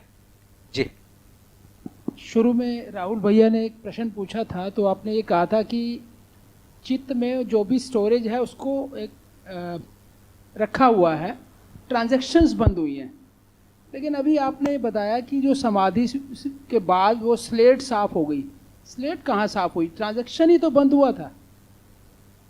नहीं, स्लेट साफ होने का मतलब है कि जैसे मान लीजिए कोई आदमी चोरी किया है, चोरी देखा है, कोई बदमाशी देखा है, इसने ही पिछले के किसी न किसी चीज में, तो फाइनली उसके चित्त में वो रखा ही है ना, उसको बंद करके रखा हुआ है। जैसे मान लीजिए मैंने कोई गंदा काम किया है, तो क्या मुझे अनुभव नहीं होगा? होगा। यदि होगा तो फिर वो जो गंदा काम है कहाँ जाएगा? कि इरेज होगा? इरेज तो कुछ भी नहीं होगा। तो फाइनली वो किसी जगह पर बंद है, और ये निष्कर्ष निकाल लिया गया है कि ये जो है काम का नहीं है। इसी को दूसरी भाषा में कह रहे हैं कि संज्ञानशीलता के आधार पर संवेदनशीलताएं नियंत्रित हुई। ये काम का नहीं है, इसलिए पड़ा है। जैसे मेरे मोबाइल का कोई एक टुकड़ा पड़ा हुआ है, तो वो सिम को मैंने रखा हुआ है कि कोई काम का नहीं, पड़ा रहे, फेंक दिया मैं, वैसे ही। तो वैसे ही जितनी भी हमारी सूचनाएं हैं एक जगह रखी रहती है और वो पड़ी रहती। भैया जब हम क्रिया पढ़ रहे थे तो ये बात आई थी कि बुद्धि जो है वो सम वस्तु है और वो कुछ करता नहीं है, वो चित्त में जो भी आता है उसे समर्थन देता है। तो अब समाधि की स्थिति में जब संयम बाबा जी ने किया तो उस वक्त उन्होंने प्रश्न को बुद्धि के द्वारा चित्त में चित्रित कैसे किया? इसी प्रक्रिया का नाम संयम है। देखिए, जिज्ञासा माने क्या? जिज्ञासा माने ये दो चीजों के संबंध क्या हैं जो सुने हुए हैं, उसको समझना है। आत्मा और ब्रह्म में क्या संबंध है, या दो जो वो चीजें देख रहे हैं कि व्यापक वस्तु दिख रहा है और मैं हूं ये भी दिख रहा है, दोनों में क्या संबंध है। इस संबंध को देखने के लिए फाइनली चित्त में ही चित्रण बना, पूरा विश्लेषण वृत्ति में ही हुआ, और उस चित्रण विश्लेषण के किसी एक स्थिति को बुद्धि ने समर्थन किया। सैकड़ों हजारों कॉम्बिनेशन बने होंगे जिसको बुद्धि ने समर्थन नहीं किया, उसमें से कुछ कुछ चीज़ों को समर्थन किया। वृत्ति के बहुत सारे विचारों को, चित्त के बहुत सारी इच्छाओं को, चित्त के बहुत सारे चित्रणों को बुद्धि ने समर्थन कर दिया। जिन चीज़ों का समर्थन हो गया वो फाइनली स्टोर हो गए एक जगह आ गए, बाकी सब जो है रिसाइकल बिन में चले गए।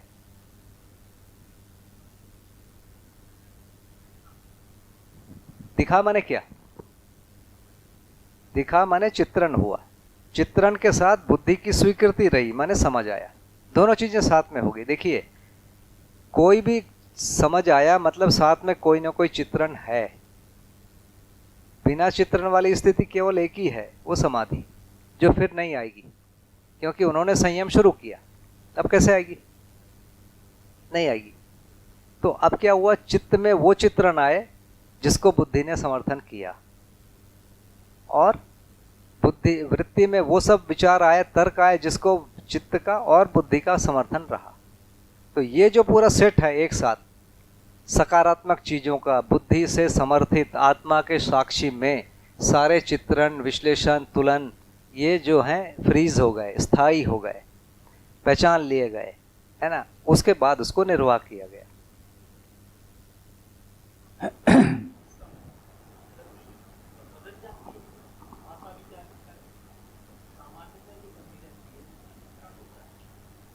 गति बदलने का मतलब, अभी यह गति बदलने का एक है कि मैं एक प्रकार का चित्रण कर रहा हूं, दूसरे प्रकार का चित्रण किया तो गति बदल गई मानेंगे। दूसरा स्पीड, देखिए स्पीड से कोई लेना देना नहीं है, स्पीड तो आवश्यकता के हिसाब से है, स्पीड शरीर की है, आवश्यकता की है। जो टाइमिंग थी टोटल इस प्रोसेस की, संयम वाले प्रोसेस की, जिसमें ये सही का चित्रण हुआ, जिसको संयम का टोटल जो टाइम था वो कितना था? देखिए संयम करने का जो टाइम था, बाबा जी 18 घंटे बैठे, तो संयम कब से मानेंगे? मुझे लगता है कि जब पहले दिन समाधि हुई उस दिन से ही उनके मन में ऐसा लगा, अगले दिन ही की सुबह, कि मेरे को उत्तर नहीं मिला। तो प्रक्रिया तो सोचने की चली रही है ना, वो सब बंद थोड़ी हो रहा है, नहीं मिला नहीं मिला। तो इसको मतलब गणित के रूप में, घंटों के रूप में बोलना मुश्किल है, पर एक समय में उनको उत्तर मिल गया। हमारे पूछने का तात्पर्य सिर्फ इतना था कि अभी जो भी चीज़ें रहती हैं उसमें हमारा एक चित्रण होता है, एक टाइमिंग रहती है, और वो नित्य वर्तमान है, निरंतर चल ही रहा है। तो जब ये समाधि की अवस्था में संयम किया जाता है और सशरीर जो चित्रण होता है और समाधि में जो चित्रण होता है, उसमें कोई अंतर है क्या? नहीं नहीं, कोई अंतर नहीं। वो तो एक सेकंड में ही सारी चीजें फ्लैश हो जाती। भैया बाबा जी ने अनुसंधान विधि से समाधि प्राप्त की, और हम जो अभी कर रहे हैं वो उनके बताए अध्ययन विधि से कर रहे हैं। तो इसमें समाधि और साक्षात्कार, वो उसको एक ही स्टेज पर मान सकते हैं? नहीं मान सकते हैं। हम लोगों को समाधि नहीं होगी। इस प्रकार के रास्ते में हम जो चल रहे हैं, हमको कभी भी समाधि नहीं होगी जी। ये समाधि को बाईपास करना है, ठीक है? नहीं, उसके आगे की जो यात्रा है वो सेम है दोनों में। हाँ। अध्ययन में और अनुसंधान में, हाँ। दोनों में फिर बुद्धि में क्रिया होगी, आत्मा में अनुभव होगा। तो ये मतलब एक ही पड़ाव है ना? नहीं, बाबा जी समाधि के बाद संयम की प्रक्रिया में अध्ययन कर रहे थे, स्वयं से, डायरेक्ट प्रकृति से। हम लोग किसी मनुष्य से कर रहे हैं। ठीक, प्रक्रिया सेम हो रही है। उनका समाधि के बाद हो रहा था, हमारा समाधि की जरूरत नहीं, अभी की स्थिति में ही ये सब चीजें हो रहा है। तो इसीलिए हमको समाधि में जाना ही नहीं है, जाएंगे ही नहीं। इस रास्ते में वो पड़ाव आएगा ही नहीं। हम किसी स्टेशन को बाईपास करके जाते हैं ना, तो यहाँ वो है, वो स्टेशन बाईपास ही हो जाएगा।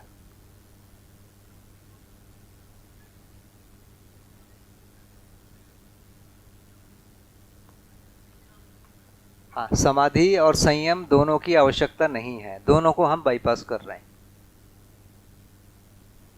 भैया जी भैया, यहाँ इसमें यहाँ पर भैया सामने भैया, जैसे जब समाधि हुई तो उस समय व्यापक का तो एक विवरण दिया गया है कि भाई जैसे पानी में डूबे और आँख खुला हो तो वैसा कुछ दिखा। मैं हूँ, इसका क्या विवरण है? ये कैसे दिखा था? मैं हूँ ये मिटा ही नहीं, मैं हूँ तो हमेशा रहता है ना। पर इसका कोई जैसे पुंजाकार या कोई वैसा कोई? उस समय कुछ नहीं दिखा, मैं हूं बना रहा और ये एक दृश्य बना रहा, उसको दृश्य बोलेंगे तो। अभी तक ना सामान्य भाषा में उस चीज को दृश्य नहीं कहते, तो ये दोनों चीज बनी रही, दोनों एक है कि दोनों अलग है ये स्पष्ट नहीं हुआ। ये स्पष्ट करने की प्रक्रिया का नाम ही है संयम। और इस समय तक में परमाणु या इकाई वो सब भी कुछ भी नहीं, ये सब संयम में परमाणु, गठन पूर्ण परमाणु, ये सारा चीज आया, 4 अवस्था है ना, प्राण कोशिका, वो सब फिर वहां पर पूरा एक एक चीज बढ़ा। भैया जैसे अभी की बात करें तो अभी जो चित्रण बन रहा है उसमें तो जैसे जो 5 ज्ञानेंद्रियां उनका इस्तेमाल हो रहा है, और उस स्थिति में तो शरीर से तो कनेक्शन ही नहीं है, तो वहाँ पे वो जो कल्पनाशीलता है उसी के बेस पे चित्रण हो रहा है।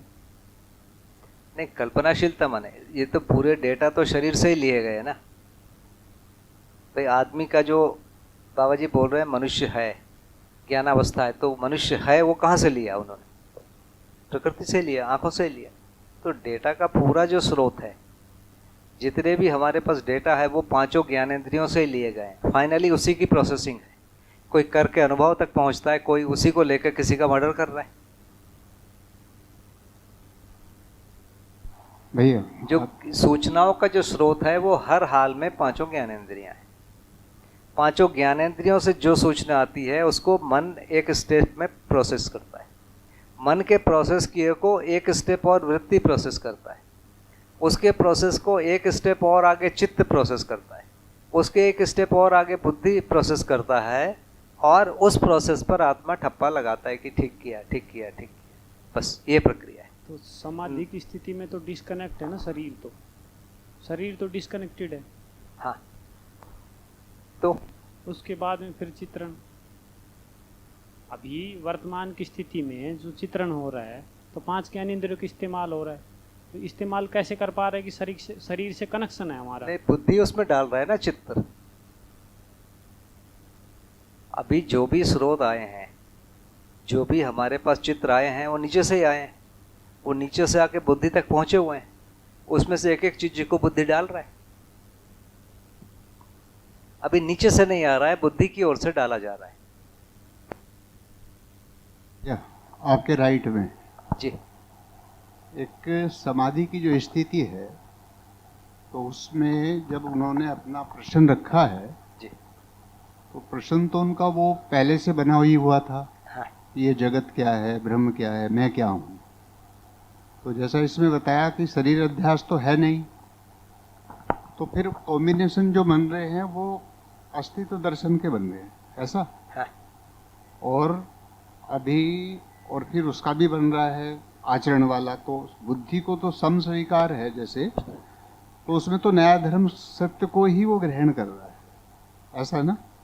तो उस समय उस पोजीशन में जब ये सारा अध्ययन, इसको अध्ययन कह रहे हैं, ये अध्ययन पूरा होगा तब उसको बाद उसको अनुभव हुआ, मतलब स्वस्वरूप तब मिला, ऐसा। हाँ।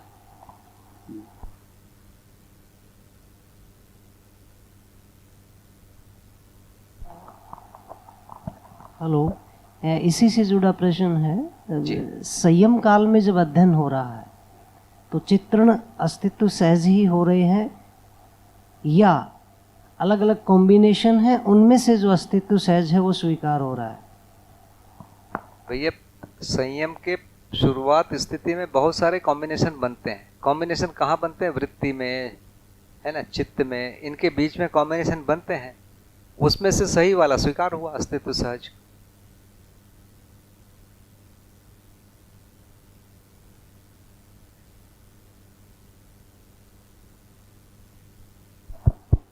ये संयम में अध्ययन, क्योंकि दर्शन से तो हमें यही उपलब्ध है सूचना रूप में, इस प्रक्रिया में साधन चतुष्ट कितने नियोजित हो रहे हैं और कितने विकसित हो रहे हैं, इसकी थोड़ी स्पष्टता। प्रश्न को थोड़ा और स्पष्ट कर देंगे तो बढ़िया रहेगा। साधन चतुष्ट से मतलब है विवेक, वैराग्य, समत्व, मुमुक्ष, यानी समाधि तक भी और संयम तक भी कितने इनका नियोजन है और कितना इनमें विकास है। इस समाधि तक के रास्ते के लिए तो उसको अनिवार्य बताया गया है। अलग अलग परंपराएं हैं, उन्होंने बहुत थोड़ा थोड़ा ही इसमें अंतर रखा हुआ है, बाकी प्रक्रिया लगभग सब में यही है।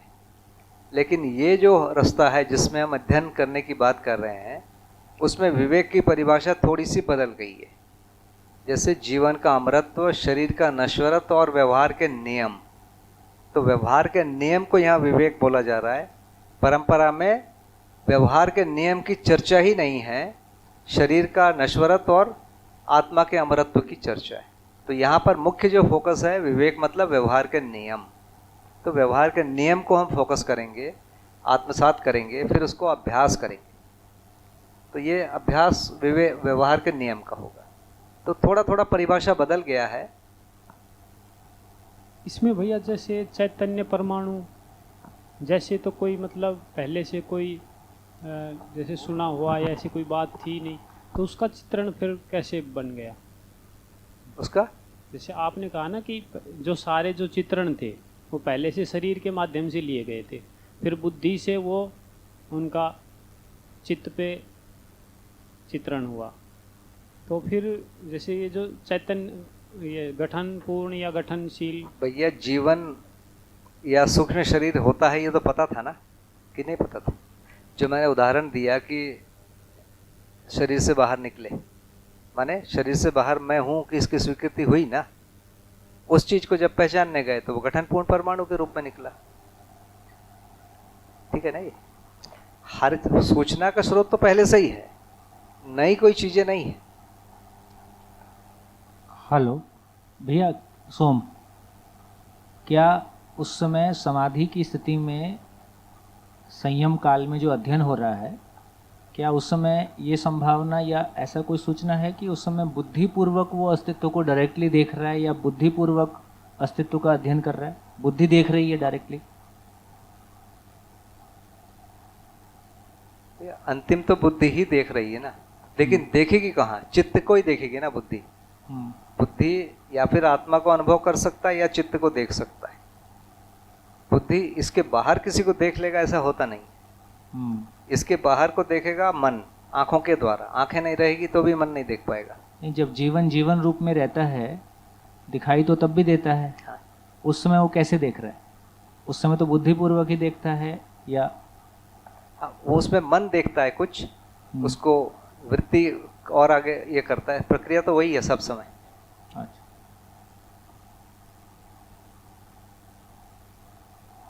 हाँ, तो क्या ये संभावना नहीं है कि मन जो है शरीर से डिस्कनेक्ट हो गया है, लेकिन बुद्धि मन पूर्वक अस्तित्व को डायरेक्टली देख रहा है?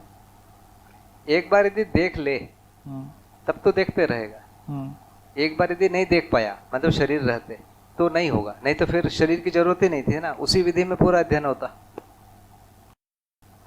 हाँ, तो संयम काल, फिर उसको संयम काल तक जाना पड़ेगा ना भाई। यदि कोई भी जीवन रूप में समाधि संयम पूर्वक अध्ययन करेगा तो उसको समाधि संयम तक वहाँ पहुँचना होगा, तभी वो अस्तित्व में डायरेक्टली अध्ययन कर रहा है।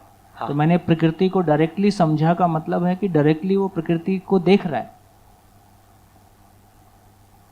केवल चित्रण जो पुराना चित्रण था उसमें जो कुछ भी मटेरियल था उससे अधिक कुछ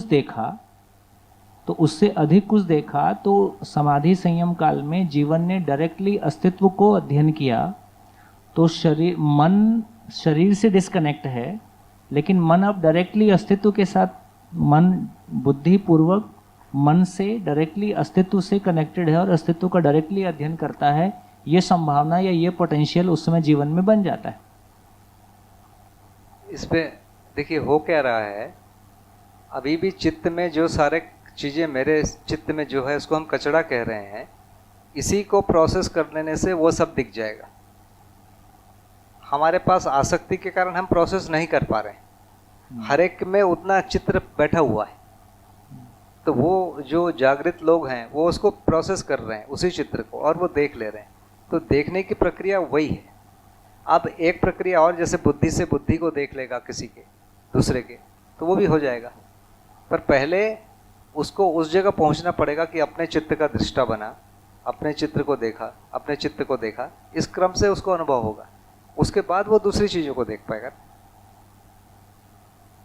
जैसे शरीर छोड़ के दूसरे जीवन जो होते हैं, एक जीवन दूसरे जीवन के साथ कोई ना कोई वार्तालाप करता है, कोई ना कोई वार्तालाप भी करता है और सृष्टि को भी देखता है, और जैसा अभी हमको दिखाई देता है लगभग ऐसा ही दिखाई देता है, ऐसी भी सारी बातें हैं। हाँ, अभी हमारी जो समझ है उतना ही दिखेगा शरीर छोड़ने के बाद, लेकिन जागृत आदमी को जैसा उनका समझ है वैसा दिखेगा। हाँ हाँ, अभी हमको जितना है उतना ही दिखेगा। उसका मूल कारण हमारे चित्रण की लिमिटेशन है, हमारी चेतना की लिमिटेशन है। यदि एक व्यक्ति समाधि संयम पूर्वक देख रहा है तो वो उस लिमिटेशन को क्रॉस कर गया, वो अपनी जिज्ञासा पूर्वक अस्तित्व को देखेगा। नहीं, संयम पूर्वक हो गया माने वो तो सब देख ही लिया है। हाँ, समाधि संयम के प्रोसेस में, समाधि संयम के प्रोसेस में जो अध्ययन कर रहा है वो डायरेक्टली अपने चित्रण भी उसके पास उपलब्ध है और अस्तित्व भी उसके पास उपलब्ध है। तो मतलब क्या इस लाइन को बहुत क्लियरली कहें कि वो जो कुछ भी देख रहा है केवल अपना ही चित्रण देख रहा है, उससे बाहर नहीं देख रहा है। हाँ, अभी देखिए क्या है, दो कंडीशन, आप समाधि संयम बोल रहे हैं, उसको दो कंडीशन कर लीजिए। एक व्यक्ति जिसको समाधि हो चुकी है और अभी संयम नहीं हुआ है, वो आदमी कैसा देखेगा?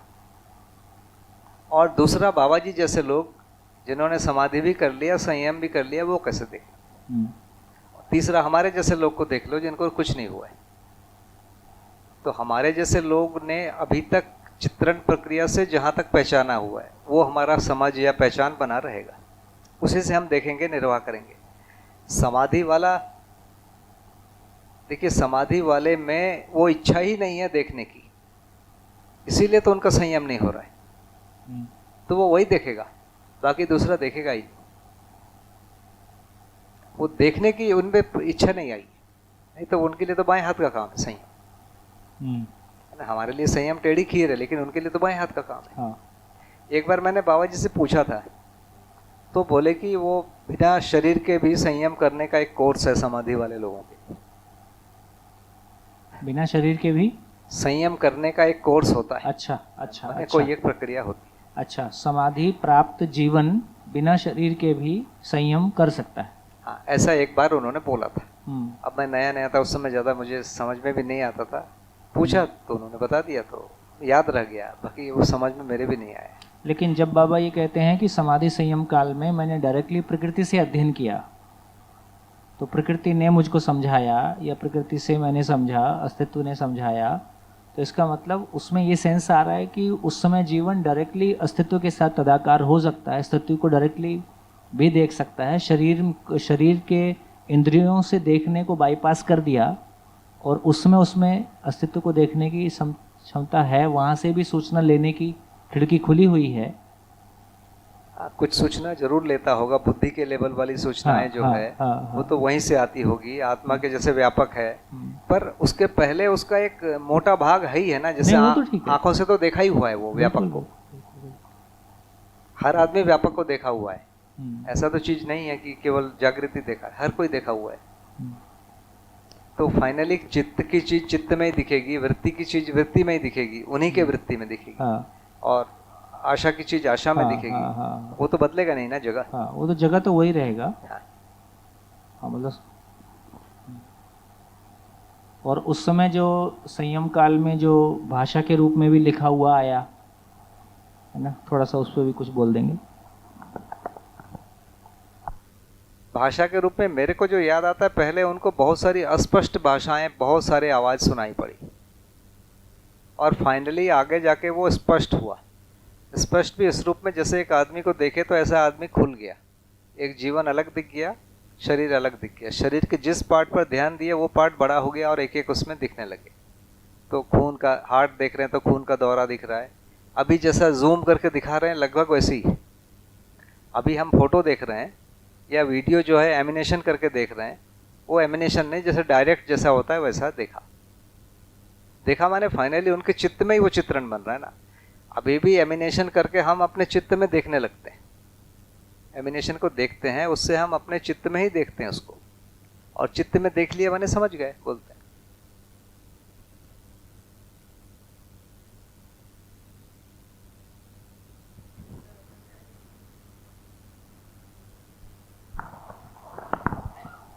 अभी भैया से की बात से भी ऐसा लगा मुझे कि उस स्थिति में जब अपना प्रश्न रखा हुआ है तो बुद्धि तो सही देखने की दृष्टि है उसकी, वो कुछ बाकी देखती नहीं है।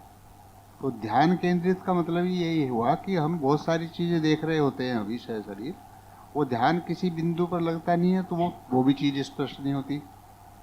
उस स्थिति में तो वो सही देखने की ही स्थिति में है, उसमें से वो अपने आप फिल्टर हुआ जा रहा है, ऐसा कह रहे हैं। ध्यान में सही देखने की स्थिति आ गई, ऐसा बोला आप? नहीं तो फिर वो संयम उनको 1 घंटे का या 1 मिनट का या 10 दिन का होता। वो जो पहले जो पूरा अस्पष्ट चीजें सुनाई पड़ा, तो वो एक प्रक्रिया है जहां सही देखने की चीज बनी। माने जब तक चित्त में सही चित्रण नहीं होगा, बुद्धि उसका समर्थन करेगा ही नहीं। तो चित्त के सही चित्रण और वृत्ति के सही विश्लेषण होते तक चीजें बनी रही। उसके बाद घटना बहुत तेज हो गई, नहीं तो वो तुरंत हो जाता। जो उनको मतलब 1-1.5 साल का जो समय लगा, उसमें बड़ा भाग तो यही रहा कि अनावश्यक चित्र, अनावश्यक आवाज, कोलाहल, वो सब सुनाई पड़े। उसके बाद वो सब एक जगह छंटने लगे, एक जगह जमा होने लगे, क्लासिफाई होने लगे। नहीं तो फिर माना जाएगा उनको पहले से ही था सब संयम वयम। भैया तो ये जो चित्त में जो चित्रण, यहाँ पे चित्त में जो चित्रण वहां पे जो देखा, उससे अर्थ लाना, यानी उसका अर्थ लाना, तो वो बुद्धि से ही होता है कि उसका जो अर्थ उसको प्राप्ति हुई कि अभी अनावश्यक चीजें बाहर जा रही है, जो उनको उनके जो यानी सवाल से या जिज्ञासा से जो उन्हें चित्त में सवाल रखे थे, तो फिर वही चीज सिर्फ बाहर आने लगी। तो ये अर्थ तक कहाँ कैसे पहुंचा, उसकी जर्नी कैसे रही? अर्थ माने क्या है? एक बड़ी व्यवस्था में कोई एक छोटा चीज किस ढंग से जोड़ा है, वही उसका अर्थ है। जैसे एक बच्चा है, बच्चा माँ से कैसे जुड़ा है, बच्चा बड़ा कैसे होता है, बच्चा बना कैसे, ये प्रकार के चीजों को यदि हम देखेंगे, हर एक का एक क्रम है। इन क्रम को देख लिए तो एक बड़े चित्र का पार्ट के रूप में उसको देख पा रहा है, यही उसका अर्थ है। तो किसी भी चीज का अर्थ देखने का मतलब है उससे बड़ा वाला चित्र देख ले, इतना ही। तो बड़ा वाला चित्र देखते देखते अखंड समाज, सार्वभौम व्यवस्था और प्रकृति दिख गई, तो हो गया पूरा। ये श्रवण पीछे भाई जी जी जी, भाषा को लेकर के अगर देखते हैं तो बाबा जी की पृष्ठभूमि कन्नड़ की थी और शास्त्र अभ्यास जो उन्होंने किया था संस्कृत में किया था। लेकिन अभी जैसे प्रारब्ध का आपने बताया कि सीबी रमन ने पूछा और उन्होंने बताया, तो ये हिंदी कहाँ से आया? फिर हिंदी में ही वो भाषा आना और फिर सारी अनुभूतियाँ हिंदी में लिखना? नहीं, बाबा जी को हिंदी आती थी। बाबा जी 1920 में तो बनारस में रहे 1 साल। बनारस तो हिंदी का गढ़ है। उन दिनों तो समझ लो कि बनारस बहुत ऊंची चीज़ थी। अभी का बनारस और 1940 का बनारस में ज़मीन आसमान का अंतर है। उस समय ज्ञान का केंद्र तो बनारस ही था, कितना भी आप बोलो, है ना। एक तो पक्का है। दूसरा, चाहे मैं बंगला, कन्नड़ या पंजाबी या मराठी कुछ भी बोलूं, वो सारे शब्द संस्कृत के ही शब्द हैं जो तत्सम शब्द कहला रहे हैं। तो वो तो बाबा जी को पहले से ही वोकेबुलरी है, तो उसमें कोई अंतर नहीं है मेरे को लगता है। अच्छा, बाबा जी की हिंदी भी देखेंगे, वो संस्कृति ही है पूरी, केवल कुछ कुछ विभक्ति और कनेक्टिंग शब्द लगाए। और विभक्ति और कनेक्टिंग शब्द लगाने में बाबा जी को मतलब एक प्रकार से अरुचि ही रही, उससे बचे। का के की जगह सहज लगा दिया, में से के लिए एक साथ लिख दिया, है ना। और तो ऐसा विभक्ति बहुत नहीं बनाया बाबा जी ने।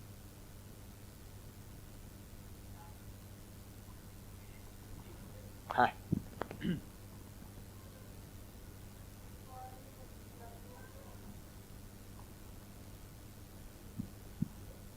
मेरा प्रश्न नहीं था जी, प्राथमिकता हिंदी में देने पे प्रश्न था कि प्राथमिकता हिंदी को दिया लिखने में या बात करने में। वहाँ के लोग सुनेंगे जी, तो कन्नड़ में लिखेंगे तो फिर वहाँ जाके बैठो, है ना। इंग्लिश में लिखेंगे तो जाओ फिर कहीं लंदन या अमेरिका, जहाँ है वहीं लिखा उन्होंने। उनके चारों तरफ बोलने वाले बाबा जी के घर की जो भाषा है वो हिंदी है। जब मैं पहुंचा था बाबा जी के घर में, पूरे घर में हिंदी बोलते थे। बाबा जी अपने बच्चों से हिंदी बोलते थे। माता जी के साथ कभी कभी कन्नड़ बोलते थे। कन्नड़ माने संकेती। बाबा जी के बच्चे लोग समझते हैं थोड़ा सा, वो भी ऐसा नहीं, इतने साल में कितना सुने होंगे, बोल नहीं पाते। भैया यहाँ भैया, जीवन परमाणु में चित्त का परिवेश जो है, जब उसमें चित्रण बन रहा है तो परमाणु अंश में एग्जैक्टली क्या होता है, और जब चित्रण साफ किया तो परमाणु अंश में एग्जैक्टली क्या हुआ, और आशा विचार इच्छा जब चुप हुए, ऐसा हम जब कह रहे हैं, तो उस परिवेश में जो परमाणु अंश है वो एग्जैक्टली क्या कर रहे हैं? चित्रण बन रहा है माने क्या हो रहा है? जैसे अभी हम मोबाइल में कुछ, एक सिम में कुछ लिख दे रहे हैं, उसमें एग्जैक्टली हो क्या रहा है? माने उसमें कुछ न कुछ चीज, कुछ भी घटना घटती है, उसका एक प्रतिबिंब है। प्रतिबिंब का अपना एक नाम है। आप उसको कुछ भी दो, वो साउंड के रूप में होगा, हीट के रूप में होगा, लाइट के रूप में होगा, किसी न किसी फॉर्म में होगा, है ना। जो भौतिक चीज तो ये तीनों ही होते हैं। तो उसी रूप में किसी न किसी पर जीवन में उसका एक कोई मार्किंग होती है। तो मार्किंग होने की संभावना रहती है, तभी हो पाती है। तो एग्जैक्टली वो होता है, उसको मिटता भी है। तो जब मार्किंग हो रही है तो मार्किंग किसी स्पेस को ऑक्यूपाई करता है। तो जब किसी स्पेस को कोई चीज ऑक्यूपाई करती है, हम तो कहते हैं कि जीवन परमाणु में कोई चीज बाहर से, कोई परमाणु अंश अंदर नहीं आ रहा है, बाहर नहीं जा रहा है, लेकिन यहाँ पर तरंग रूप में या किसी संकेत के रूप में कुछ तो ऑक्यूपाई हो रहा है, तो उसका भार क्यों नहीं बन रहा है? नहीं, कहीं भी, जैसे इस सिम में भी कुछ लिख रहे हैं, तो क्या सिम का भार बढ़ रहा है? नहीं बढ़ रहा है। तो उसमें कोई ये आ गया, कोई प्रिंट आ गया, प्रतिबिंब आ गया, और वो बना रहा। ठीक। तो आशा विचार इच्छा जब चुप हुए तो उस वक्त उस परिवेश में एग्जैक्टली क्या हो रहा है? नहीं, चुप का मतलब है कि जो दूसरे परिवार के साथ इंटरेक्शन है वो बंद हुआ।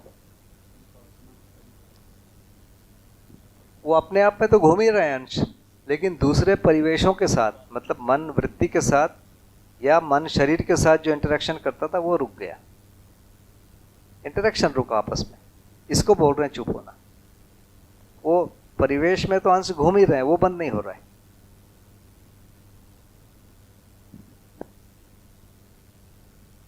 जी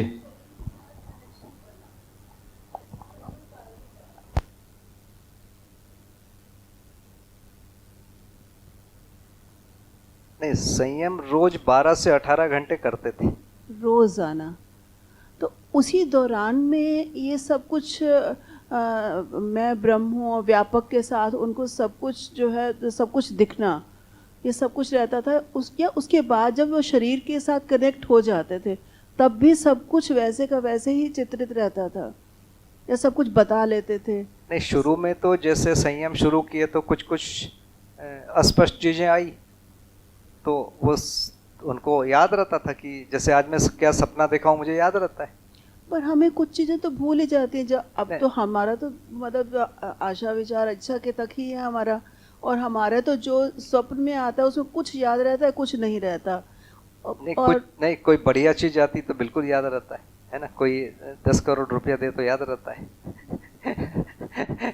कोई 10 करोड़ का कर्जा हमारा है, वो भी याद रहता है ना। 5 पैसा कोई दिया तो याद नहीं रहता, 5 पैसा हमने दिया वो भी याद नहीं रहता। बड़ी उपलब्धि याद रही है। तो बड़ी बड़ी जो चीजें हैं, तो चूंकि उधर ही पूरा मन लगा के रखे हुए हैं, और उस दिन जो भी हुआ वो अगले दिन तक याद रहता है। अगले दिन उसमें और आगे सुधार होता है। अभी भी तो हम यही करते हैं। जैसे आज हमने कुछ पढ़ा, सोचा, तो हमको दिन भर बना रहता है। फिर हम क्लास में आए, कुछ सोचते हैं, तो उसमें वो अपडेट हो जाता है, पीछे वाला भूल जाता है। या कभी कभी रहता भी है कि पहले ये मेरी सोच थी, फिर ये सोच बनी।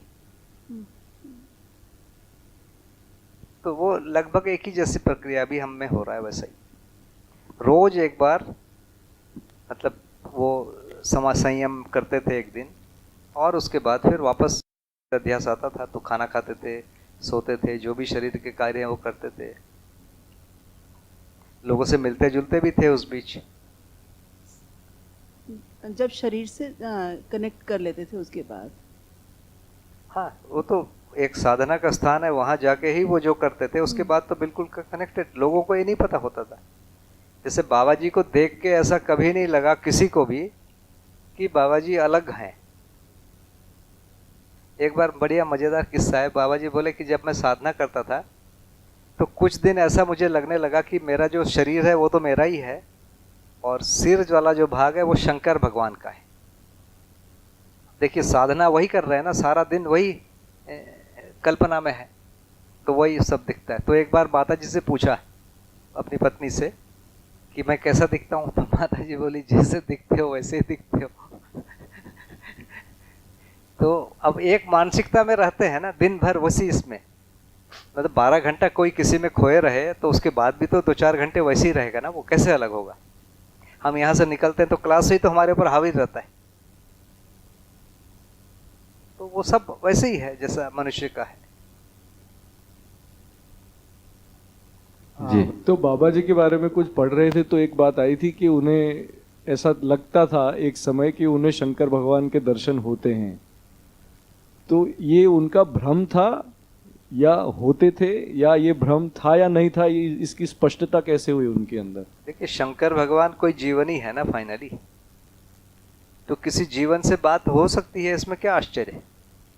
कोई जीवन दिख सकता है, अस्तित्व में जो है वो दिख सकता है ना भाई, उनको दिखा होगा। मैं कम से कम 1 डज़न लोगों को जानता हूं जो कई जीवनों के साथ बात करते हैं, वो बोलते हैं। मेरे पास ऐसी कोई विधि नहीं है कि मैं बोलूं कि वो सही बोल रहे हैं, ऐसी कोई विधि नहीं है जांचने की कि मैं बोलूं कि वो गलत बोल रहे हैं। ना उनको मैं सही बोल सकता हूं, ना उनको मैं गलत बोल सकता हूं। मेरे पास कोई विधि नहीं है। वो जो बोलते हैं, मैं यही मानता हूं कि वो मेरे को झूठ क्यों बोलेगा।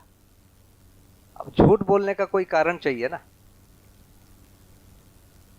मतलब कई लोग मेरे पैर छूते हैं और मेरे को बोलते हैं, कोई मेरे से पैर छुआना चाहता है और बोलता है तो मैं मान भी लूंगा कि चलो यार उसका कोई स्वार्थ है।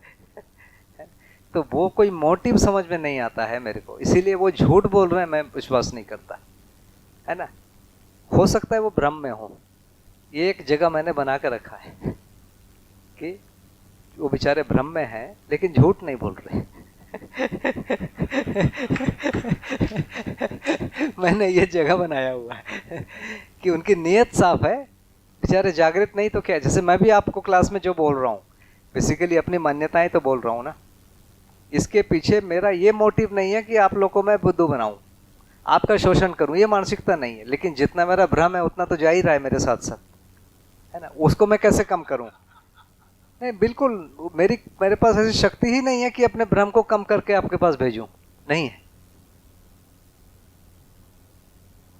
है ना, किसी के पास नहीं है।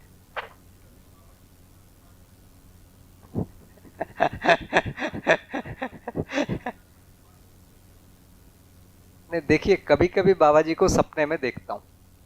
कैसा सपने में देखता हूँ? अभी 8-10 दिन पहले देखा कि बाबा जी को मैं बाथरूम में ले जा रहा हूँ।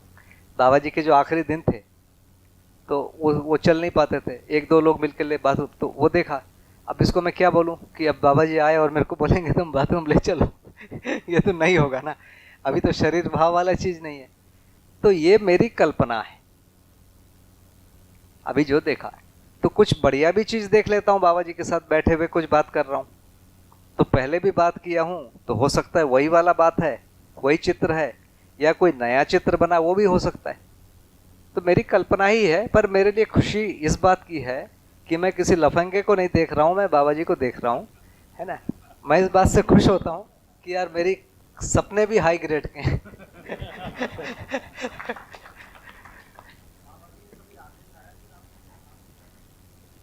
भैया, इतनी समझ नहीं है भैया मेरे को कि वो आदेश है कि वो मेरा सपना है।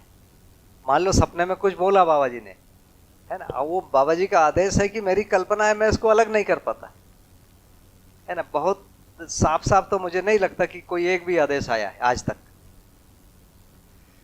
भैया, शुरुआत जब की थी सत्र की तो प्रश्न था एक कि बाबा जी को समाधि कैसे हुई, संयम के बारे में आप बात करें, और दूसरा प्रश्न ये भी था साथ में कि हमें अनुभव कैसे होगा।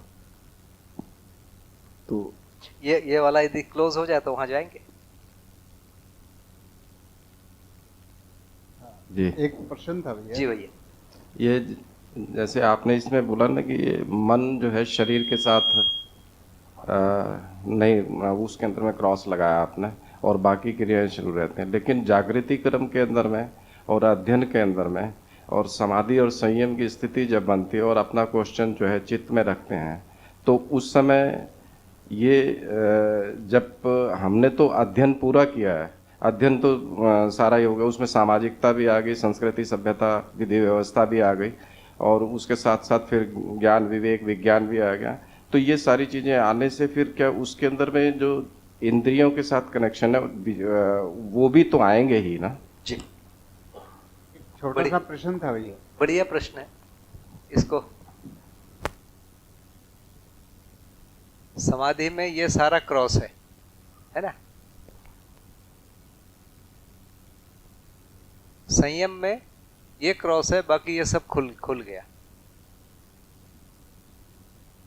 माने शरीर से बंद है। जागृति में ये पूरा खुल गया। अध्ययन में ये कभी ये डॉट डॉट डॉट है, कभी खुल रहा है कभी बंद हो रहा है। इसका नाम है एक साक्षात्कार हुआ तो एक दिख गया, तो कभी खुला कभी बंद हुआ। ये संयम अध्ययन में ये सब होता है।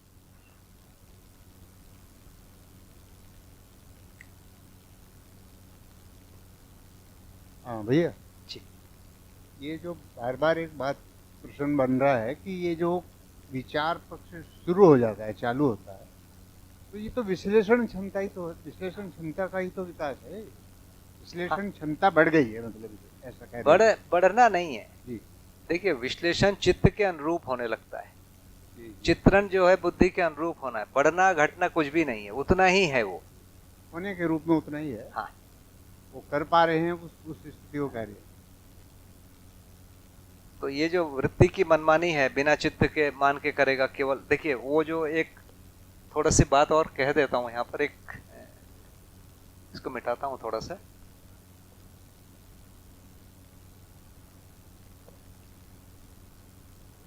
ऊपर से अच्छी मात्रा में पानी आया है।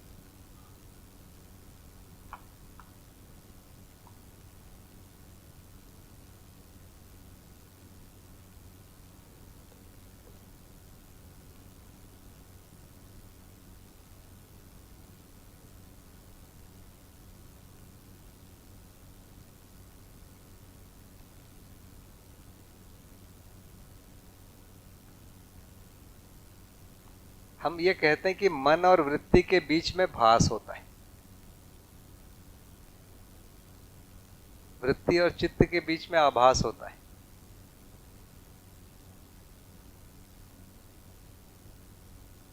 चित्त और बुद्धि के बीच में प्रतीति होती है।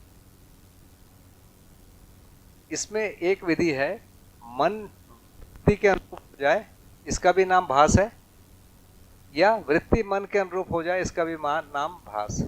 तो भास दो प्रकार के हैं। भास के दो प्रकार हैं। वृत्ति मन के अनुसार हो जाए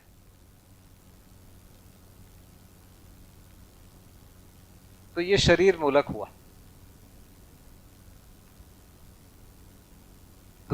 दूसरा है मन जो है वृत्ति के अनुसार हो जाए, ये या फिर मान्यता मूलक होगा या अनुभव मूलक होगा। तो पहला वाला जो भास है, इसमें दोनों कंडीशन है। कुछ गलत भी हो सकता है, जिसमें वृत्ति मन के अनुसार हो रहा है, उसमें बहुत ज्यादा संभावना गलत की है, शरीर मूलक। लेकिन जब मन वृत्ति के अनुसार हो रहा है, तो उसमें दो कंडीशन है। एक तो अनुभव मूलक कोई मान्यता है, उसको मान लिया है, और दूसरा है कोई भूल मान्यता शरीर मूलक है, उसको भी मान लिया है। ये दूसरा है, जब मन वृत्ति के अनुरूप हो रहा है। ये दो कंडीशन है। तो भास में ये दो भाग दिख रहे हैं।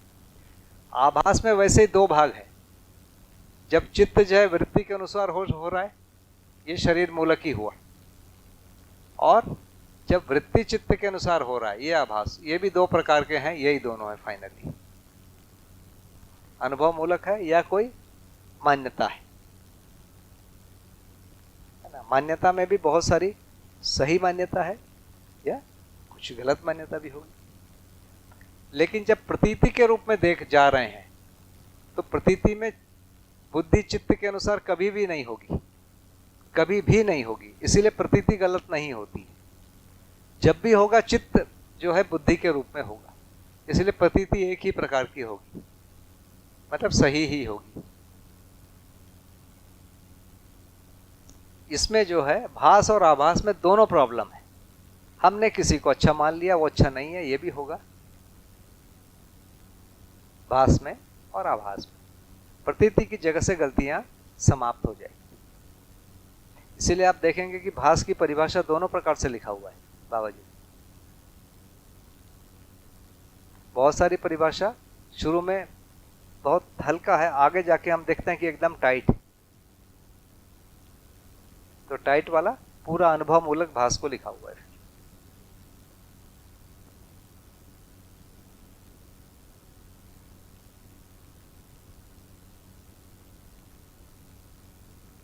तो घड़ी तो देखिए कितना तदाकार हूं मैं घंटी के साथ जी। हाँ वही तो